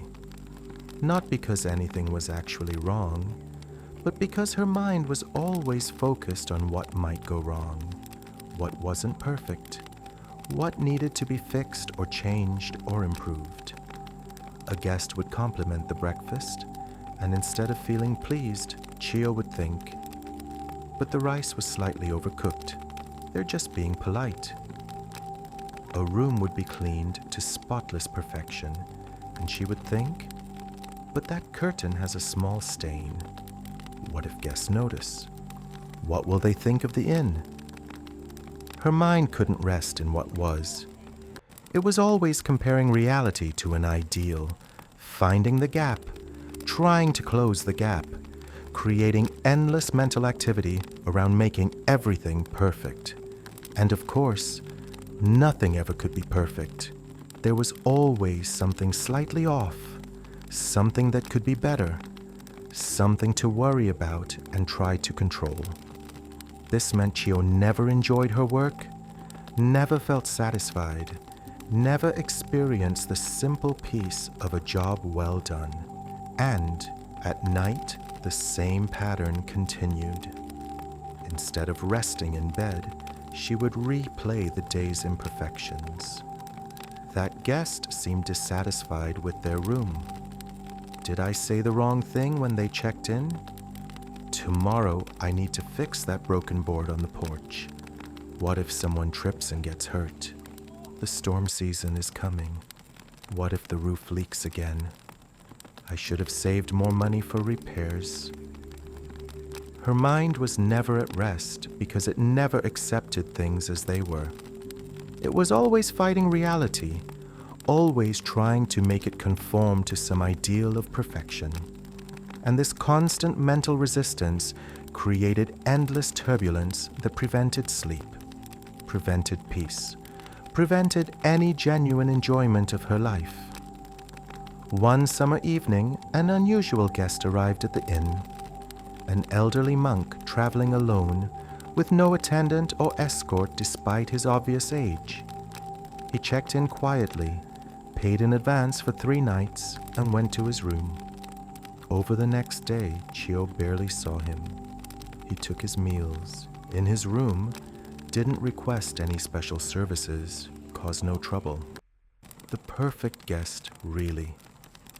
But on the second evening, as Chio was cleaning the common area, she heard a loud crash from the monk's room, followed by the sound of water running. Her heart sank. Had he knocked over the water basin? Was water damaging the floor? She rushed to his room and knocked frantically. "Come in," the monk's calm voice called. Chio opened the door to find exactly what she'd feared. The water basin had been knocked over, and water was spreading across the floor, seeping between the boards. The monk was sitting calmly on his sleeping mat, making no effort to stop the water or clean up the mess. He just sat there, watching the water spread, his face completely peaceful. "Master," Chio cried, "the water! The floor will be ruined! Let me!" She rushed to get cloths to soak up the water, her mind racing with worry about damage, about repairs, about the cost, about what other guests would think. As she frantically mopped up the water, the monk spoke quietly. "You're very distressed." "Of course I'm distressed," Chio said, scrubbing hard at the wet floor. "This water could damage the wood. It will stain.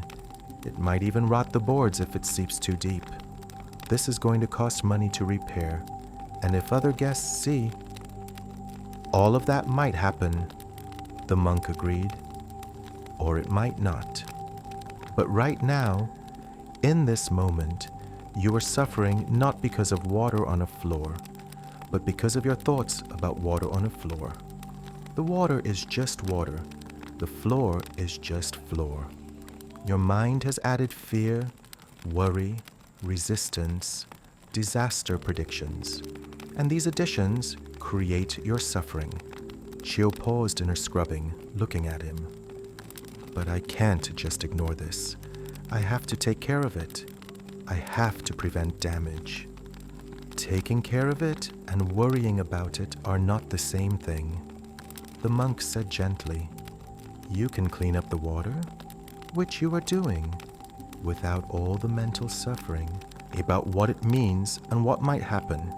The action is necessary. The mental resistance is optional." He gestured at the floor. "What is actually happening right now? Water touched wood. Wood is getting wet. You are soaking up water with a cloth. These are just facts. No problem in the facts themselves. The problem is in your mind's relationship with the facts. Your mind is saying, 'This shouldn't have happened. This is terrible. What if there's damage? What will people think?'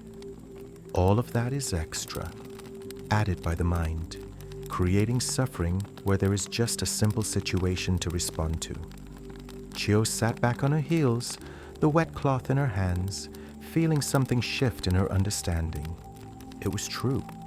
The actual situation, water on floor, need to clean it up, was simple and manageable, but her mind had created a whole drama around it, a catastrophe, a story about disaster and shame and financial ruin. And that story, not the actual water, was what was causing her distress. "But how do I not worry?" she asked. "How do I not think about potential damage, about costs, about what might go wrong?" "You don't try to not worry," the monk said. "Trying not to worry is just more mental activity. Instead, you notice when your mind is adding stories to reality. You see the difference between "there is water on the floor" and "this is terrible. This shouldn't have happened. What will people think? What damage will this cause?" The first is reality. The second is your mind's commentary on reality, and you can choose which one to give your attention to. He smiled. "Let me show you something. Tomorrow morning, come to my room. I will teach you a practice that might help." The next morning, Chio knocked on the monk's door. He invited her in and gestured to a cushion opposite his.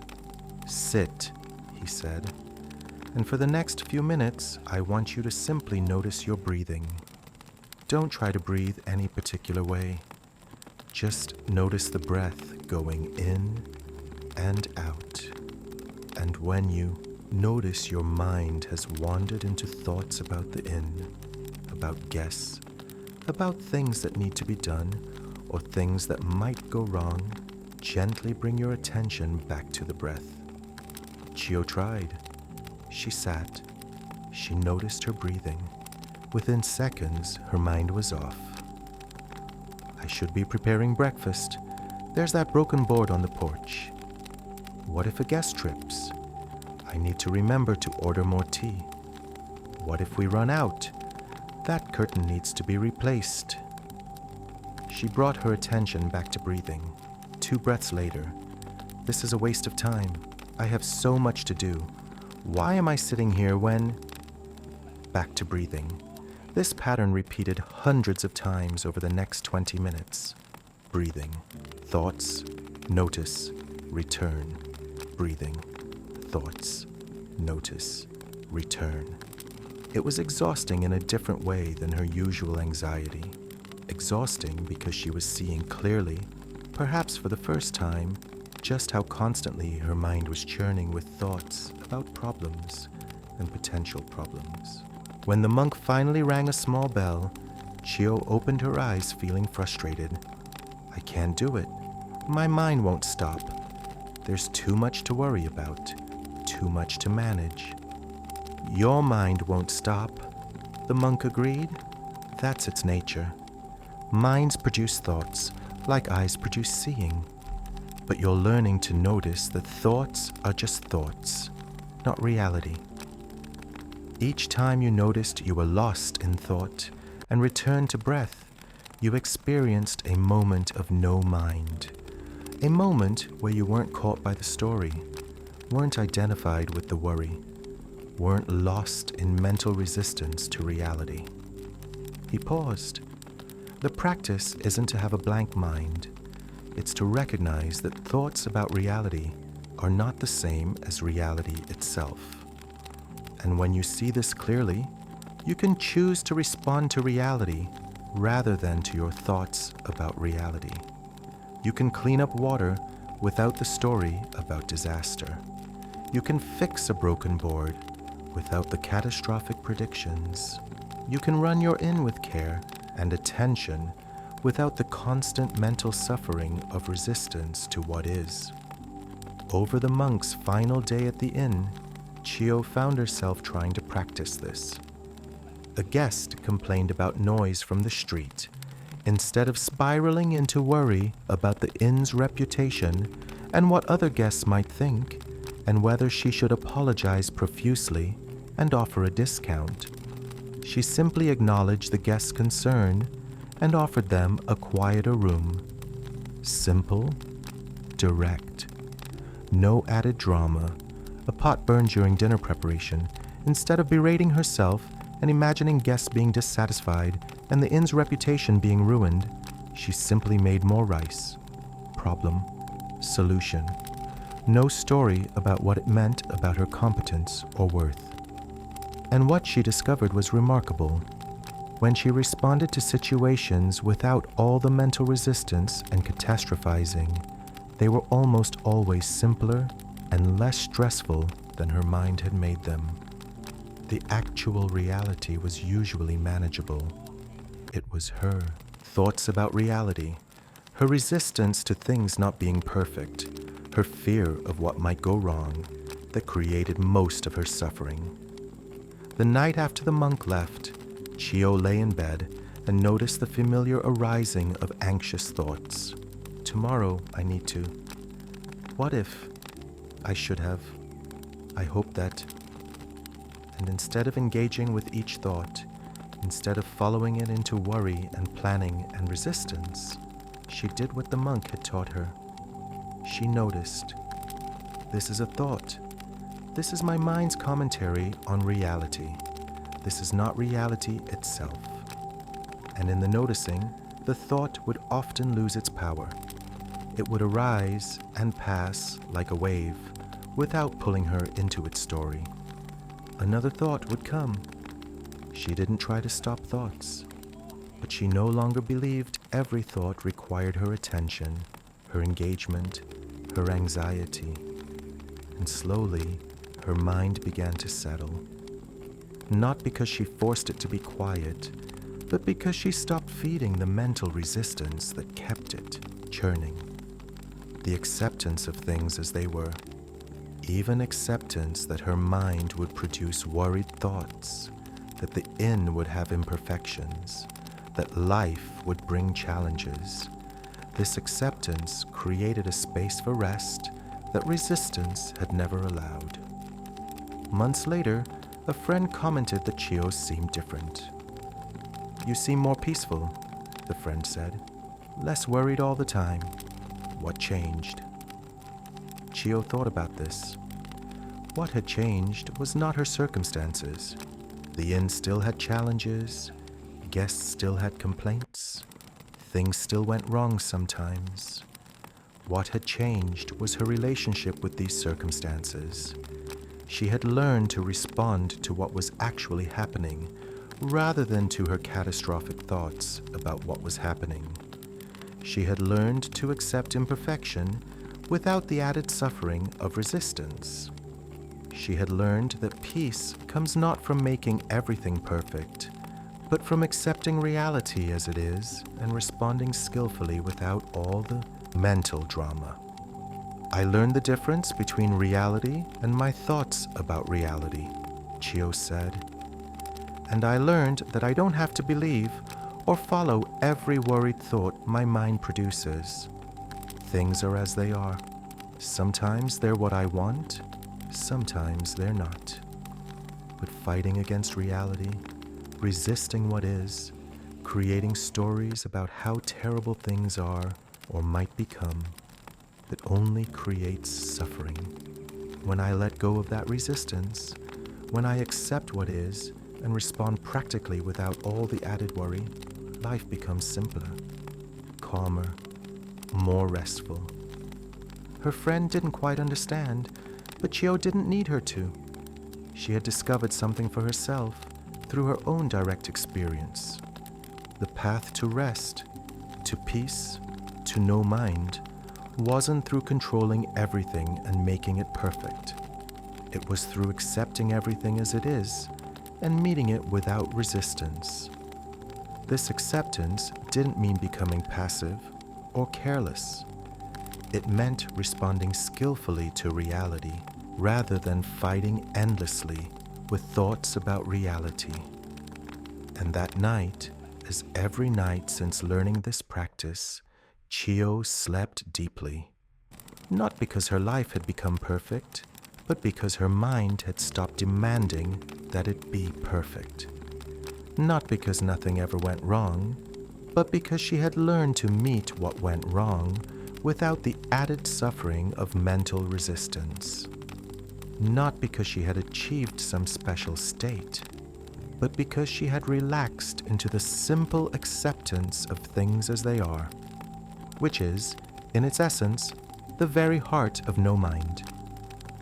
This story reveals the intimate connection between no mind and acceptance.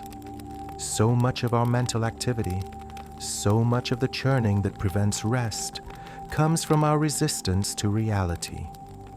Our mind constantly compares what is happening with what we think should be happening, and when there's a gap, it creates suffering. The Buddha taught that the root of suffering is tanha, often translated as craving or clinging. but perhaps better understood as the constant wanting for things to be different than they are. We want pleasant experiences to continue. We want unpleasant experiences to end. We want things we don't have. We resist things we do have. This constant pushing and pulling, this endless resistance to reality, creates mental turbulence that never settles. Chio's journey illustrates this perfectly. Her actual work, running an inn, serving guests, maintaining the building, was not inherently stressful. But her mind's constant resistance to imperfection, its catastrophizing about what might go wrong, its stories about what every small problem meant about her competence and worth, this created endless suffering. The water spilling on the floor is a perfect teaching moment. The actual situation was simple. Water-touched wood needed to be cleaned up. But Chio's mind immediately added layers of resistance. This shouldn't have happened. This is terrible. What damage will this cause? What will people think? And it was these added layers, not the actual water, that created her distress. This is what we all do, constantly. Something happens that's not how we want it to be, and instead of simply responding to it, we resist it. We tell ourselves stories about how awful it is, what it means, what terrible things might result. We create mental suffering on top of whatever actual challenge we're facing. The practice the monk taught Chio, simply noticing breathing and noticing when the mind wanders into resistance, is fundamental to developing no mind. Because in the act of noticing, we create a small space between ourselves and our thoughts. We see that thoughts are just thoughts, not reality. And in that seeing, we have a choice. We can follow the thought into its drama, or we can let it pass and return attention to direct experience. This is acceptance in the Buddhist sense. Not passive resignation, not pretending everything is fine when it's not, but recognizing what is actually happening, as distinct from our thoughts and stories about what is happening, and responding skillfully to reality rather than to our catastrophic interpretations of reality. When Chio learned to distinguish between there is water on the floor and this is terrible, disaster, shame, ruin, she discovered freedom. The first is reality, simple, manageable, solvable. The second is mental resistance, complex, overwhelming, unsolvable, because it's not actually a real problem, but a thought-created drama. This has profound implications for sleep. When we lie down at night, if our mind is full of resistance, I should be asleep by now. This has taken too long. What if I don't sleep well? I have to be up early. This is terrible. We create mental turbulence that prevents the very rest we're resisting not having. But when we accept the present moment as it is, right now, I'm awake. That's okay. I'm lying here, resting. My body is relaxing even if my mind is active. The mental resistance softens, and rest comes more naturally. The practice isn't to force acceptance or to pretend we don't want things to be different. It's to notice when resistance is arising, to see it as mental activity rather than as reality, and to gently return attention to what is actually happening right now. Not what might happen, not what should happen, just what is. And in that return to reality, in that acceptance of what is, the mind naturally begins to settle. Because resistance requires constant mental energy to maintain. Acceptance requires no energy at all. It's simply allowing reality to be what it is without fighting it. Tonight, practice this teaching. Notice when your mind resists reality. I should be more relaxed. I should be asleep by now. Tomorrow is going to be difficult. I didn't accomplish enough today. See these thoughts as what they are, mental resistance to what is. And gently, without judgment, return attention to the simple reality of right now. Breathing, body resting, awareness present. This is enough. This is what is. And accepting what is creates the space for deep rest. Let go of how things should be. Let go of what might happen. Let go of the stories about what anything means. Just accept this moment as it is, completely, without resistance. And in that acceptance, discover the peace of no mind, the mind that has stopped fighting reality and relaxed into simple presence with what is. Breathe now. Accept this breath exactly as it is. Accept your body exactly as it is. Accept this moment exactly as it is. Nothing needs to be different for you to rest. Rest is available right now, in this moment, when resistance ceases and acceptance allows everything to be as it is. Let us pause here for a gentle moment. Feel your breath moving in your body. Notice if there's any resistance arising, any thought about how you should feel, how relaxed you should be, how this meditation should be going. See that resistance as mental activity, not as reality, and let it be there without following it, without believing it, without adding more resistance to the resistance. You are here. You are breathing. You are resting. And none of this needs to be any different than it is. Accept it all. The thoughts, the sensations, the sounds, the silence. Accept it completely, and in that acceptance, find the peace that resistance has been preventing all along. Rest deeply now in this acceptance. Rest in no mind, which is simply the mind that has stopped resisting reality and relaxed into the simple, complete truth of this moment as it is. We turn now to our final teaching for tonight, bringing together all we have explored into a complete understanding of no mind and deep rest. In a city known for its artisans and craftspeople, where workshops lined the streets and the sound of hammering and sawing filled the air from dawn to dusk, there lived a carpenter named Isamu who had spent 40 years perfecting his craft. He could build anything: houses, furniture, temples, bridges. His work was renowned for its precision, its beauty, its durability. He was considered one of the finest carpenters in the entire region. But despite his skill, despite his success, Isamu had never experienced what he most longed for: the state of mushin, of no mind, that master craftspeople sometimes described.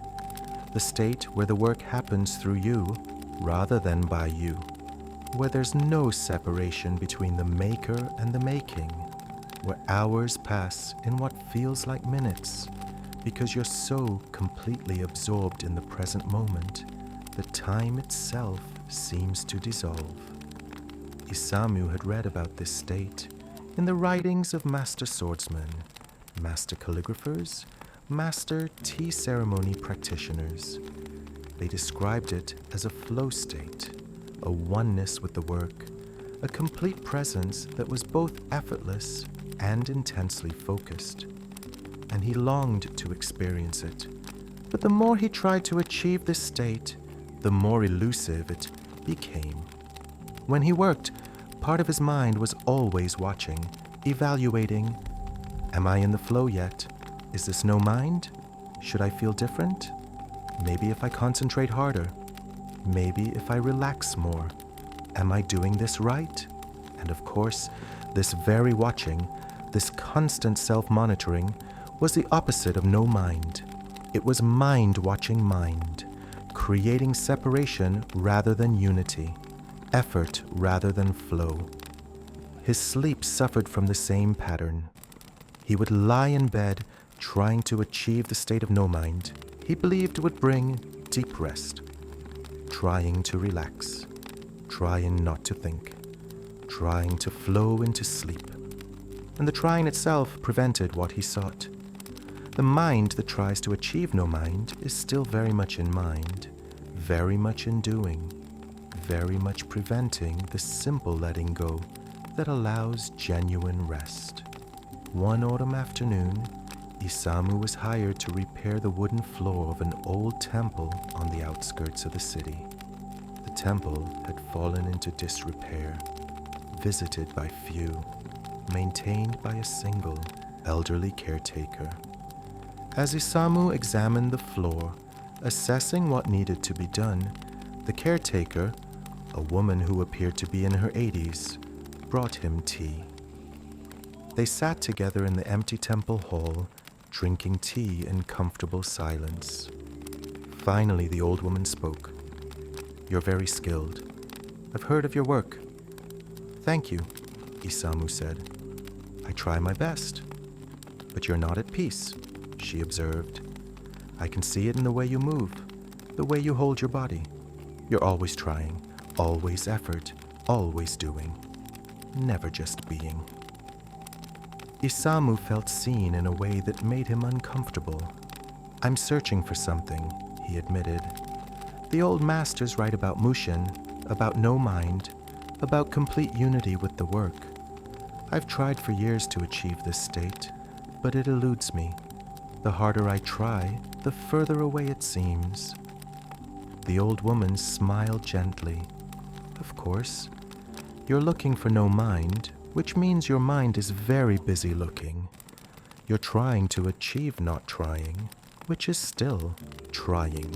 You're doing your work while simultaneously trying to transcend doing. This creates division, separation, effort, the opposite of what you seek." She set down her teacup. "Let me ask you, when did you first fall in love with carpentry? Before you knew about Mushin, before you read the master's writings, before you started seeking this special state? What drew you to working with wood?" Isamu thought back to his childhood. "My father was a carpenter. I would watch him work, and I loved the smell of the wood, the sound of the saw, the satisfaction of seeing something take shape under his hands. When he let me help, even just holding board steady, I felt completely happy, completely engaged. Time would disappear. I would be surprised when he said we needed to stop for lunch because I didn't realize hours had passed." "And were you trying to achieve no mind then?" the old woman asked. "No," Isamu said, suddenly seeing where she was leading. "I wasn't trying to achieve anything. I was just doing the work, being with the work, loving the work." "Exactly," she said. "You were in no mind naturally, without knowing it, without trying for it, because your attention was completely absorbed in what you were doing. There was no part of your mind standing apart, watching and evaluating. There was just seeing wood, smelling sawdust, feeling tools in hands, hearing the rhythm of sawing. No separation between you and the experience. This is no mind. Not something achieved through effort, but something revealed when effort becomes unnecessary, because you're so completely present with what is that there's no room for the watcher, the evaluator, the one trying to achieve something." Isamu felt something loosening in his understanding. "So, I had it all along? Before I started looking for it?" "You've never lost it," the old woman said. "No mind is your natural state. It's what remains when all the trying, all the seeking, all the self-monitoring stops. When you were a child working with your father, you weren't achieving no mind. You were simply being so present with what you were doing that the separate self, the one who tries and evaluates and compares, temporarily dissolved. She paused. The problem is that now you know about this state. You've read descriptions of it. You've made it into a goal. And the moment it becomes a goal, the moment you try to achieve it, you create the very division that prevents it. Because the one trying to achieve no mind is mind. The effort to transcend the separate self reinforces the separate self. So what do I do? Isamu asked, then laughed at himself. That's the wrong question, isn't it? Asking what to do just creates more doing. Yes, the old woman said, her eyes twinkling. You're beginning to see the trap. There is nothing to do. Doing is what prevents what you seek. But this doesn't mean forcing yourself to not do, which is just another kind of doing. It means recognizing when you're caught in the doing, in the trying, in the seeking, and simply stopping. Not stopping as an action, but stopping as a recognition that all the action is unnecessary. She stood up, gesturing to the damaged floor. Come, let me show you something. Repair this small section here while I watch. Isamu got his tools and began working on the damaged boards. As he worked, he was aware of the old woman watching him. He tried to work naturally, but knowing he was being observed made him self-conscious. His movements felt stiff. His mind was commenting, is this good work? What does she think? Am I showing proper technique? Should I be experiencing no mind right now? After a few minutes, the old woman spoke. Stop. Now work on this other section here. But this time, forget I'm watching. Forget you're trying to demonstrate anything.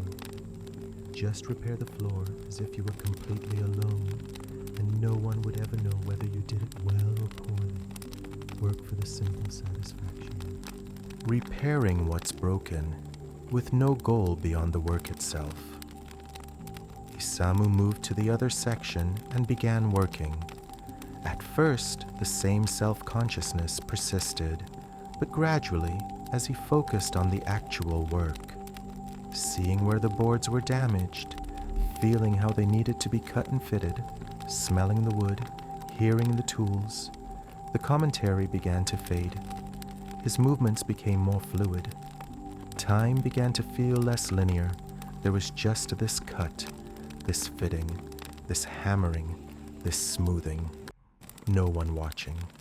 No goal beyond completing what was in front of him. Just the work flowing through practiced hands. When he finished, he looked up, surprised to find an hour had passed. It had felt like minutes. And he noticed something else. His body felt relaxed rather than tense, even though he'd been working. His mind felt quiet rather than busy. There was a simple satisfaction that required no thought. That, the old woman said softly, was closer to no mind. Not perfect.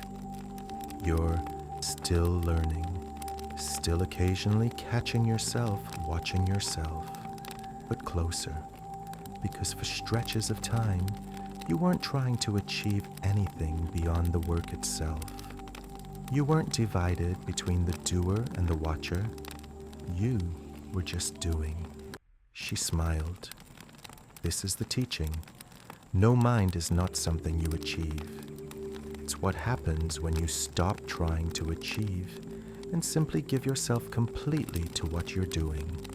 Not as a technique or a practice, but as a natural absorption that arises when you love what you're doing enough to forget yourself in it. Over the following weeks, Isamu continued working on the temple repairs, and he used this time as a kind of laboratory for understanding no mind. He noticed when he was working with complete presence, absorbed in the task, and when he was watching himself work, evaluating his performance, trying to achieve a special state. The difference was subtle but profound. Complete presence felt effortless, flowing, timeless. Self-monitoring felt effortful, jerky, time-bound. And gradually, he learned to recognize the signs of self-monitoring earlier and earlier, the slight tension in his shoulders, the commentary starting in his mind, the sense of being divided between doer and watcher. And often, simply noticing this was enough. The noticing itself would dissolve the division, and he would return to simple presence with the work. One day, several months into the temple repairs, Isamu was working on a particularly challenging case, fitting a support beam that required precise measurements and careful cutting. He was completely absorbed in the task when suddenly he became aware that he was aware. That is, there was a moment of recognizing, right now, there is no trying. Right now, there is just this work happening. No separation, no watcher, just presence. And immediately, with that recognition, the separate self returned. Because now, there was someone recognizing the absence of the separate self, which meant the separate self was back. Isamu almost laughed at the irony. The moment you recognize you're in no mind, you're no longer in no mind, because now there's someone doing the recognizing. He mentioned this to the old caretaker. She nodded, smiling. Yes, this is why no mind cannot be grasped or possessed. The moment you try to hold it, to say, I have it, it's gone. Because the one trying to hold it is mind. No mind is only available when you stop trying to have it, stop trying to recognize it, stop trying to maintain it. It comes and goes like weather, sometimes present, sometimes not. And you cannot control when it comes. You can only create the conditions that make it more likely. Complete absorption in what you're doing, love for the work itself, no goal beyond the work. So, I just keep working, keep doing what I'm doing? Isamu asked. Yes, but without making a keeping at it into another goal or achievement. Just work because you love working with wood. Just be present because presence itself is satisfying, not because presence will get you somewhere. Just live your life completely in each moment, not to achieve no mind, but because living completely is its own reward. Years passed.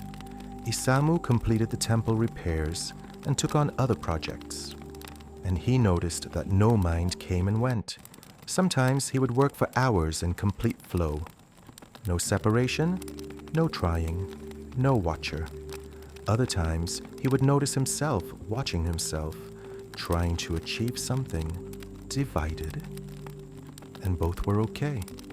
He stopped making no mind into a goal and started recognizing it as a natural state that arose when conditions were right, when he was absorbed in meaningful work, when he wasn't trying to be anywhere other than where he was, when his love for the craft was stronger than his desire for a special experience.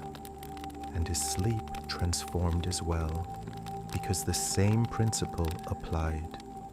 Sleep is like no mind. It cannot be achieved through trying.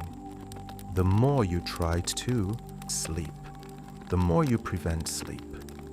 But when you simply lie down and rest, without trying to achieve sleep, without watching to see if sleep is coming, without evaluating how well you're sleeping, sleep often comes naturally.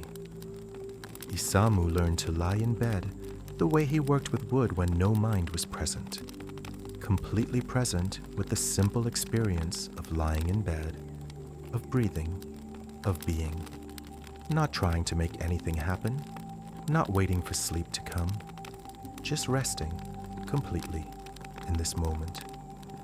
And from that rest, sleep arose naturally, the way no mind arose naturally when he stopped trying to achieve it. One evening, many years after meeting the old temple caretaker, a young carpenter came to Isamu seeking advice. "Master," the young man said, I've heard that you experience mushin while you work, that you've achieved the state of no mind. Please teach me how to achieve this." Isamu smiled, remembering his own seeking years before. "I cannot teach you how to achieve it," he said, "because achievement itself prevents it. But I can tell you what I learned. Stop trying to achieve it. Stop watching yourself to see if you have it. Stop making it into a goal. Just love your work so completely that you forget yourself in it. Just be present so completely that there's no one left to notice being present. This is not a technique. This is a forgetting. Forgetting to be divided. Forgetting to achieve. Forgetting to become someone who has attained something special." He paused. "And know that it will come and go. Sometimes you will experience it, sometimes you won't. Both are fine. Both are part of the process.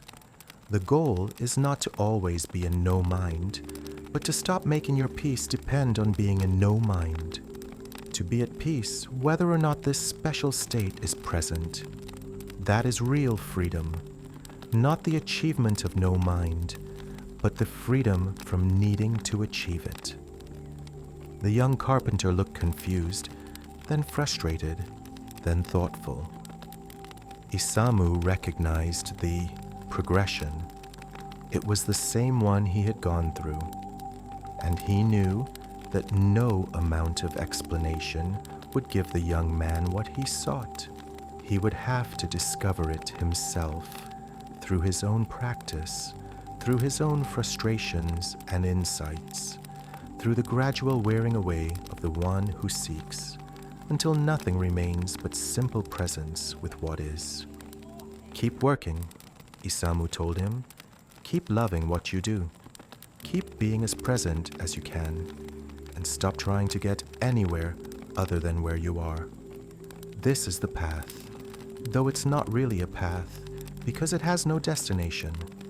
It's more like coming home to where you've always been, but forgot to notice." That night, as Isamu lay in bed, he found himself thinking about no mind, about the journey he'd been on, about all he'd learned. And then he noticed he was thinking, and he smiled. Even now, after all these years, the mind still produced thoughts, still created narratives, still made goals out of not having goals. This was just the mind's nature, and that was okay. He didn't try to stop the thoughts. He didn't try to achieve no mind as he fell asleep. He just let his body rest, let his mind do whatever it wanted to do, and somewhere in that complete letting go of trying to control or achieve anything, sleep came. Not as an achievement, not as a goal reached, just as the natural letting go that happens when all trying finally ceases. And in his dreams that night, if he dreamed at all, there was no one dreaming, just images arising and passing in vast awareness, like clouds moving through empty sky, everything happening by itself without anyone making it happen, which is, in the end, what no mind is, not the absence of experience, but the absence of the one who claims to be experiencing, leaving just the direct, simple, complete reality of life living itself through this form called Isamu, then called sleep, then called waking, then called work, then called rest, endlessly flowing, never divided, always whole, always complete, always home. This final story brings together all the teachings we've explored tonight into one complete understanding. No mind is not something to achieve. It's not a special state reserved for masters. It's not somewhere you get to through enough practice or effort. It's the natural way of being that's revealed when all the trying, all the seeking, all the division between the experiencer and the experienced finally ceases. Isamu's journey from seeking no mind to simply being no mind shows the progression many of us go through. We read about something special, whether it's no mind or enlightenment or perfect peace, and we make it into a goal. We try to achieve it. We evaluate ourselves based on whether we're getting closer to it. We create techniques and practices for attaining it. And all of this goal-seeking, all this trying and evaluating and practicing creates the very division that prevents what we seek. Because no mind is not about doing anything. It's about the complete dissolution of the doer.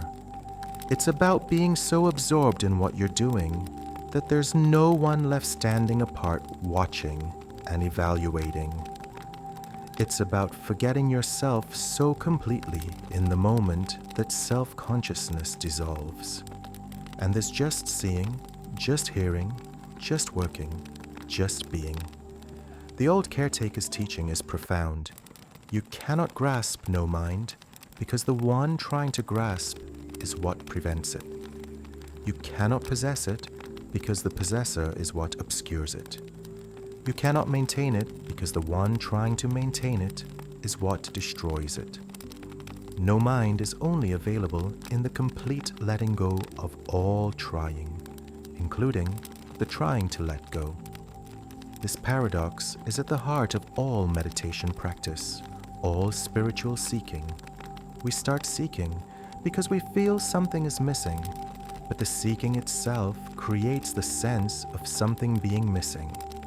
We practice to achieve a state of no practice. We try to stop trying. We work to reach effortlessness. And all of this creates suffering because we're fundamentally divided. Part of us doing, part of us watching and evaluating the doing. The way out is not through better technique or more effort or more advanced practices. The way out is through the simple recognition that what we seek is already here. No mind is not something you need to attain. It's what you already are when you stop adding all the layers of seeking and trying and evaluating. It's your original nature, always present, always available, always home. When Isamu remembered working with his father as a child, completely absorbed, with no self-consciousness, no goal beyond the work itself, that was no mind. Not something he achieved, but something that was naturally present when his attention was completely absorbed, and there was no mental space left for the separate self that usually maintains a running commentary on experience. This is why the Buddha taught that enlightenment is not something gained, but something realized to have always been present. We don't become awakened.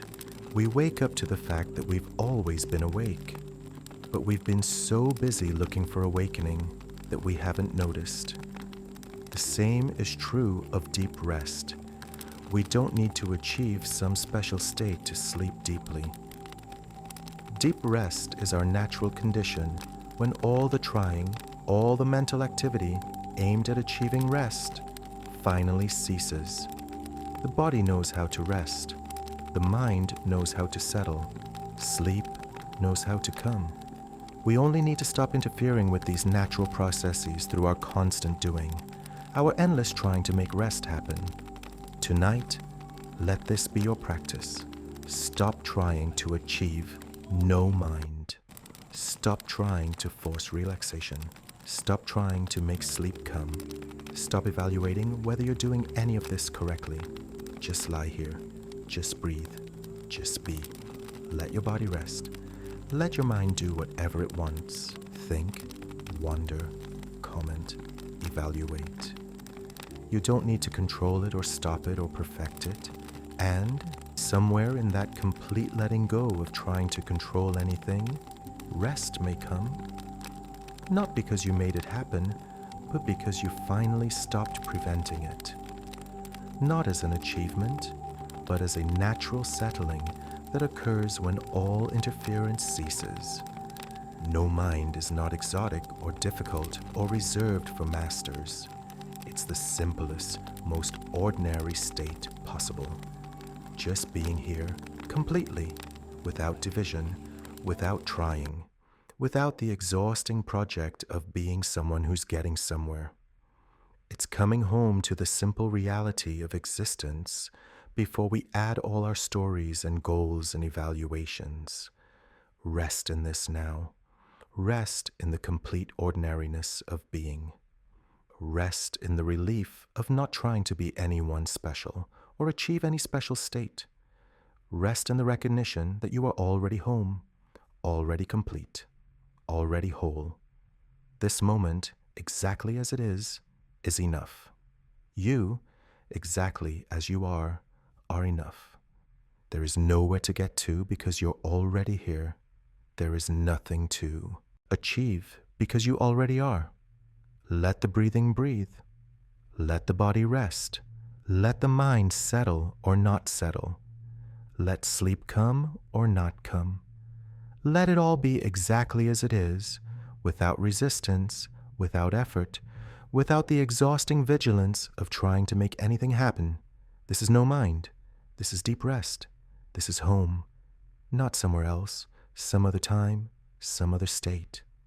But here, now, this, complete, whole, free. Breathe slowly now. Feel the profound relief of finally stopping all the trying. Feel the peace that emerges when effort ceases. Feel the deep rest that is your natural state when you stop disturbing yourself with constant mental activity. You are already resting, already at peace, already home.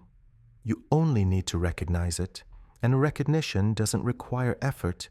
It simply happens when you stop doing everything else and allow yourself to notice what has always been here. Rest now, deeply, completely, in the vast no mind that is your original nature, the awareness that needs nothing, seeks nothing, achieves nothing, and yet holds everything in perfect peace. Just this, just now, just being. No mind needed, no effort required, just a simple, profound, complete reality of existence resting in itself, as itself, for itself. Home, always home, forever home. Sleep well, beloved consciousness.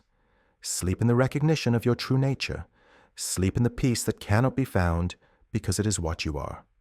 Sleep deeply in no mind, in no effort, in the simple letting go that reveals everything you've been seeking has always been here, waiting patiently for you to stop seeking and simply be.